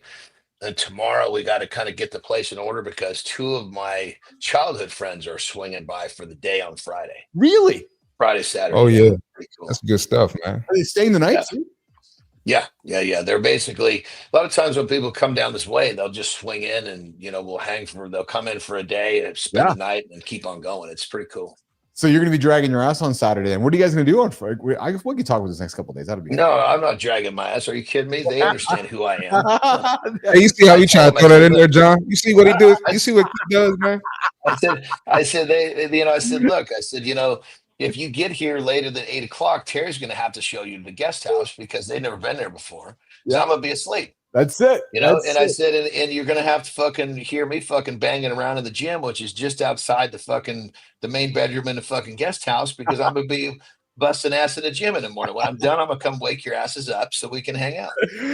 I love that. You're childhood buddies. That's awesome, man. That's really cool shit. That's cool shit. All right, boys. Well, listen, I enjoyed the conversation today. A lot of fun. I appreciate the 2 of you. Marty, have a safe one today. Johnny, have a safe drive back today. And we will chat with you guys in our journey through life. That's it. Yes, right on, my brothers. Have a good loop, everybody. Have a good one. Have a good one. Have a good one, John. Tomorrow, man. All right, guys, for sure. All right, let's rock them out of here there, Jimmy. Let's keep this rocking and rolling show happening here. Mornings in the lab, keep Johnny. Okay, so looking around here at my environments, 3 words that make people instantly listen. Jimmy, I think that's one that we got to throw on the table. Yeah, I think that's a good one. So let's do this. Let's get into the big conversation that you can use, nation. Imagine this scenario. What? Imagine this scenario? Yeah, those are 3 words. There you go. Segment's over. Done. See you guys tomorrow. But seriously, imagine this scenario. It's not just a phrase. It's a proven way to grab attention in any room. Today, we're going to dive into why these 3 words work like magic, how public speaking expert John Bowe explains their power, and how you can use them to captivate people, whether you're pitching, leading, or simply trying to be heard. What if you could command attention with just 3 simple words? A phrase so powerful it instantly cuts through the noise and makes everyone listen. We've all been there. You're passionate about your message, but you see eyes glazing over. You're talking, but nobody is truly hearing you. The secret isn't in the data or the facts, but in a simple shift of perspective that engages the listener's mind. Imagine being able to turn any presentation into a captivating story, making your ideas not just heard, unlock the power of conversational gravity. Start today. Imagine this scenario. Oh, did I get your attention? Those were the 3 words that will grab attention in any room. True story. So if you want people to pay attention, not scroll, not drift, not check their phone, you need tools that pull them in. Pay attention to the way that Jon Andersen speaks. Listen to him closely. Imagine this scenario when you go to the gym. Imagine this scenario when you walk to the fridge. Somebody hearing those 3 words from you, they are going to lean in. So, using something like imagine is a command word. It flips the focus onto you and gets your mind actively visualizing. John Petrocelli, imagine if I stepped through the camera right now. Mike Sullivan, imagine if we were hanging out right now. Your brain is leaning into what I'm saying, just like that. There's that command word happening. Yes, imagine. And then you want to use a word like this. This anchors the story in the present, making it urgent and relevant. Imagine this scenario, Sullivan. We're going to hang out. Your ears are going up. You're going, oh, what's he going to say to me next? Imagine this scenario. It sets the stage for the story, images and characters, the things our brains are wired to follow. Now, there's variations that will work too if you're looking to hook somebody. Phrases like, what if you, Jon Andersen does it all the time, what if you walked into the gym and got your lift in right now? Oh, or think of the last time. Those 5 words will do the same thing. Also activate that same mental engagement. Using this audience first principle, people don't care about your data. They don't. They care about themselves. So when you use words like this to reframe your talk around their experiences, not your expertise, you're going to get them to lean in. Yes, imagine if Uncle Keith fell right now in front of the show. You'd all be leaning in. Because the moment I say imagine, your brain goes, oh, what's he going to say next? Michael Hurst popping in saying, you want someone to self-qualify and say, yes, that's me. Then they care about them and keep reading. And Hersey's bang on. Because when you use something like imagine this scenario, well, Hersey, Petrocelli, Sullivan, they're thinking about themselves in that scenario. And then if you really want to hook them in, listen to me clearly. Imagine this scenario. 1, 2, 3, 4, 5. You went to the gym. Right? So when you use those 3 words, you want to pause. You want to pause to give them time to visualize. And then you might want to add some senses and action verbs. Don't just say you walk into the room. You might want to say, imagine this scenario, John Petrocelli. You push through the heavy door. You smell that fresh coffee. You walk up those stairs to the top. And you do those pull-ups on that glistening stainless steel bar, feeling the energy. You are going to have that person leaning in to everything that I just said. I used your imagination to draw you in.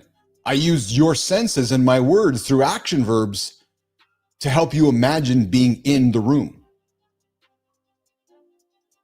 So ask yourself this. When was the last time you truly felt someone had your full attention? What words did they use to make you listen? Like I said, Andersen does an exceptional job of this. He's the master of the hook. Guys, communication isn't about showing off your passion. It's about connecting to your audience's experiences. So I have an invitation for you. The next time you need to be heard, don't overcomplicate it. Just lean in, look your audience in the eye, and start with, imagine this scenario. Jimmy, their ears are going to go up. They're going to lean in. And if you deliver what's next, they're going to listen to everything you have to say next. There you go. 3 words. 3 words that will work like magic and will instantly make people listen. Keith, new segment idea. Life Skills by Uncle John and Keith. Yeah, I like that. Life Skills with Uncle John and Keith. All right, I got a life skill for you. Don't eat yellow snow. What? Melissa and Jim, you're like, what the hell? Yeah, there's my fucking life skill tip today. Hey, Grok, do you have a life skill? Do you have a life skill for us, Grok? Always carry a multi-tool. Tiny thing, has a knife, a screwdriver, a bottle opener, whatever. Because life loves throwing surprises, and surprises love having screws that need tightening. Oh, thank you, Grok. So there we go. Grok says always carry a multi-tool. Thank you, Grok. Holroyd, it's good advice not to eat. I'll tell you the other good advice, guys, is do not put your tongue on cold metal, because that sucks as well. Hey, guys, one last thing before we get to Community Corner. Critters, the first AI-assisted animated feature film backed by OpenAI, is debuting at Cannes next year before global release. Yes, so this is a true story. Woodland Creatures on an Adventure, adapted from a 2023 AI short film made with DALL-E 2. They're actually going to make a full-fledged motion picture, and they're going to release it next year. And I'm suspecting it is going to be as much a proof of concept as in here's what can happen if we use this new technology to create movies. So be paying attention to some of the movies coming out in the future. They are going to generally be made with AI. And if you're looking at any of the content you are seeing, we are already ahead of that curve. Looking into the comments here. Sullivan, great segment right there. Thanks, Keith. Like Frank Zappa, don't eat yellow snow. Yeah, exactly. Michael Hers, what if I love lemon? Well, Hersey, yeah, I'll let you deal with that one. Petrocelli, narrative transportation is an experience in which one's mental processes, attention, imagery are concentrated on the events occurring in the narrative. Green, I love that Petro sources his comments. Green and Brock 2000 happens auto. I love that. I love that makes a lot of sense. And then Hersey, I wear a Batman belt. You never know when you'll need bat shark repellent. I love that. Oh yeah. Yeah, Holroyd, 80 Critters, like the 80s movie. I think so, right? I think they're taking a page from dude, everything old is new again. So but it's going to be a fully AI generated movie using Sora, using DALL-E, and using ChatGPT to pull it all together. And like I said, Holroyd, I know you have this interest like I do in all this stuff. I'm suspecting that this is being built as much as a proof of concept to show what can be created for filmmakers, and it's a cultural thing, right? I would invite people to think back, Apple has built an entire business on the back end of culture, weaving themselves into music and film and culture. So I'm suspecting that OpenAI is heading in that same direction. And you've all heard you've heard my philosophy around OpenAI. I think is on a collision course in the long-term future with Apple along the way. Comments from the communities here.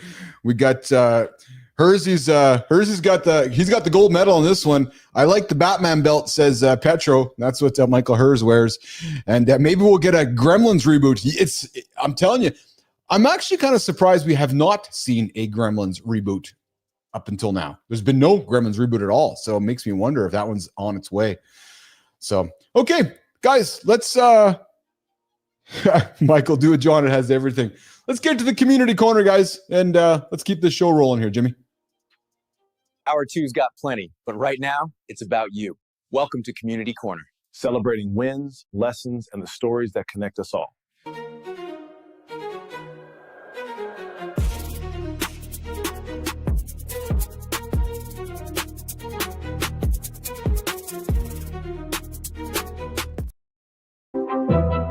All right, guys, it's time for the Community Corner. Yep, but it sure is, where we connect and we spend some time on YouTube, LinkedIn, Substack right now on Mornings in the Lab. Why are there so many office workers stuck at their desks late at night? Well, can AI ever replace the messy, miraculous texture of being human? And what if the chair you're sitting in right now is slowly shaving years off your life? Only if they bring back Phoebe Cates. I'm with you, Holroyd. Maybe is that for, what movie was that? She coming out of the swimming pool. Fast Times at Ridgemont High. I may have watched that scene 1,000 times, Holroyd, on my VHS. Phoebe Cates coming out of the pool. Yep. Fast Times, Ridgemont High, Pasquale, Sean Penn, watching it. You guys know what I'm talking about. All right, let's get into today's stories. YouTube, the hidden office habit that's keeping you late. Well, James Hill breaks down a quiet productivity killer most of us never notice. You know what he calls it? Batching. Not the good kind where you streamline tasks, but the bad kind where you park half-finished work. You draft emails that never get sent. You got reports sitting in limbo. Decisions pushed to later. That invisible pile that just piles up. It's what keeps you stuck after hours, not your calendar. Well, Hill argues for a one-piece flow. Start at a task, finish it, ship it. Yeah, less rework, less stress, more evenings at home. And then what about the interruptions? Well, interruptions, don't just accept them. Treat them as a signal to fix broken processes with your team. So nation, what is one task you're batching? You're holding half done right now that you could just finish and move on. What is it? Michael Hurst comes in and says, if you put 25% of your effort into 10 buckets, you'll never finish. Well said, Hersey. Well said. True story on that one. Keeping it going on Substack. What AI can't and will never, ever do. Well, Brad Montague's piece, Things You Can Do That AI Cannot Do, is a love letter to human quirks. Sure, AI can write code or draft an email and automate a lot of stuff, but it can't hold your hand in a hospital room. It cannot whisper, I'm sorry, and mean it, or laugh awkwardly at offbeat humor at the wrong time. Montague points out that our mistakes, rituals, and even odd laughs are features. They're not glitches. He warns against outsourcing connection, like letting an app read to your kids instead of you. His reminder is super, super simple. Don't trade eye contact, surprise, and shared presence for convenience. What's one everyday messy human moment you'd never want a machine to replace? I'd love to hear what that is. All right, keep it moving on LinkedIn. The 10-minute routine that could save your back. Well, there's Carl Matt Button. Yeah, the guy with 3 names. Carl Matt Button takes aim at one of the deadliest habits in executive life: sitting for more than 5 hours a day. Beyond stiffness, it's linked to obesity, heart disease, even shortened lifespan. Wow, what's his fix? A simple 5-move, 10-minute routine you can do at home. Lunge, rotate, hinge hold, stretch, deep squat, bent over move, and glute bridges. You do it once or twice a week, it's going to add some resistance training. Eat clean, rest well, and you're literally buying yourself more years. Well, Carl calls it bullet-proofing your back. Guys, I'm curious. How many hours do you spend sitting daily? I'd love to hear from you. Sometimes I spend too much of it, so I get up and go for a walk, cut my grass, get a lift in. All right, so hey, here's the outro on this segment. Half-finished work, machine-free moments, and bulletproof backs. The message is clear. Finish what matters. Be fully human and take care of the body that carries you. If you want your story featured on the next Mornings in the Lab Community Corner, follow us. Tag us in your next post. Jimmy, who are we celebrating today?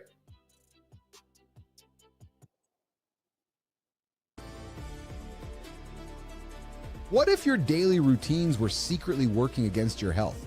Imagine discovering that the small choices you make, your food, your environment, even your travel, could either shorten or extend your life.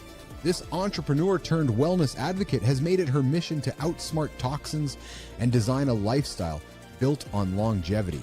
She's launched media platforms, consulted luxury brands, and shared her expertise as a Euronews NBC journalist and global keynote speaker.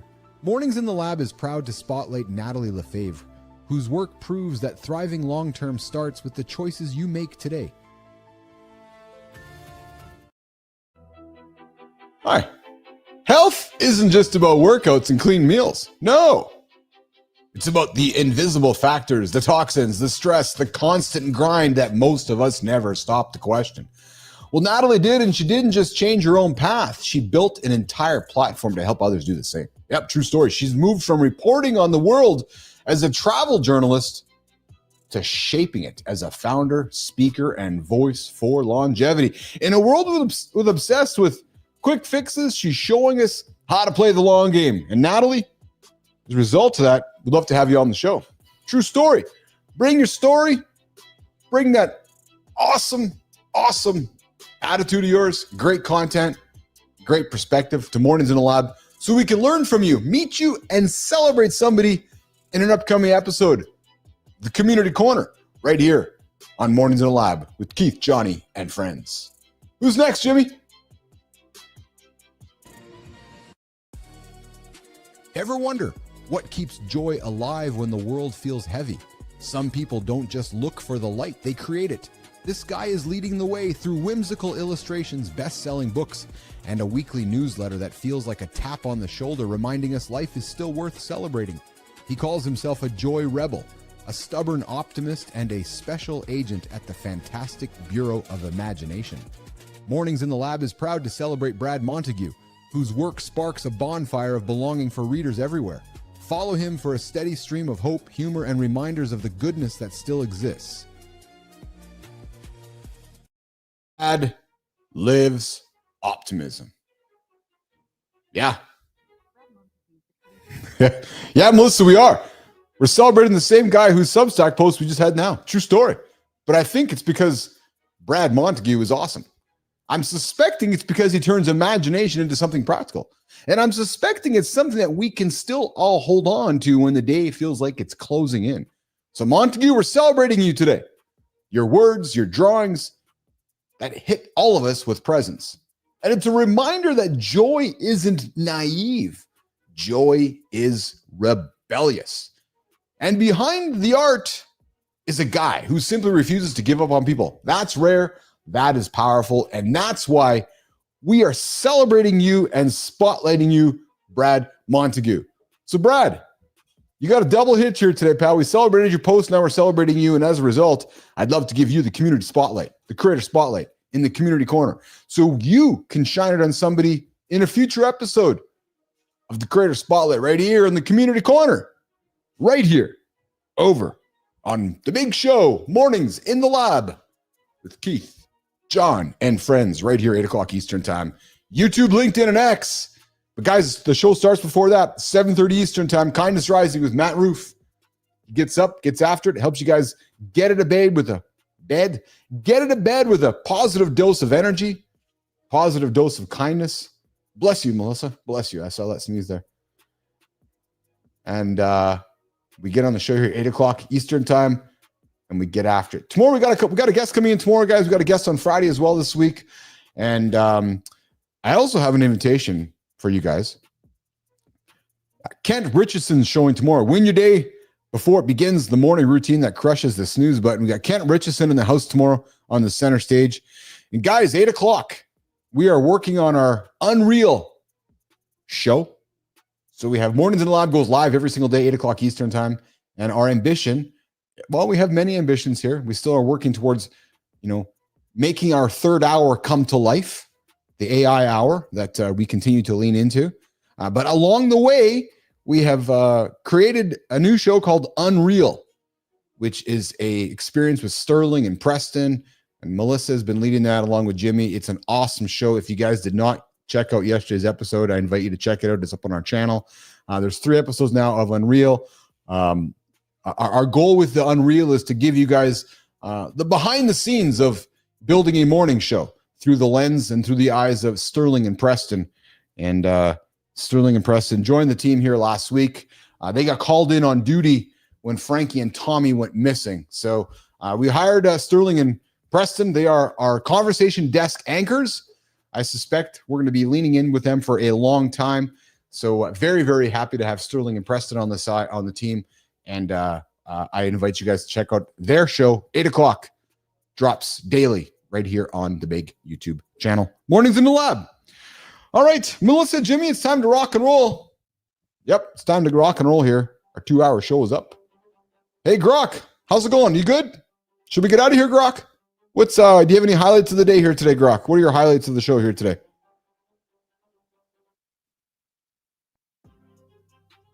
Highlights?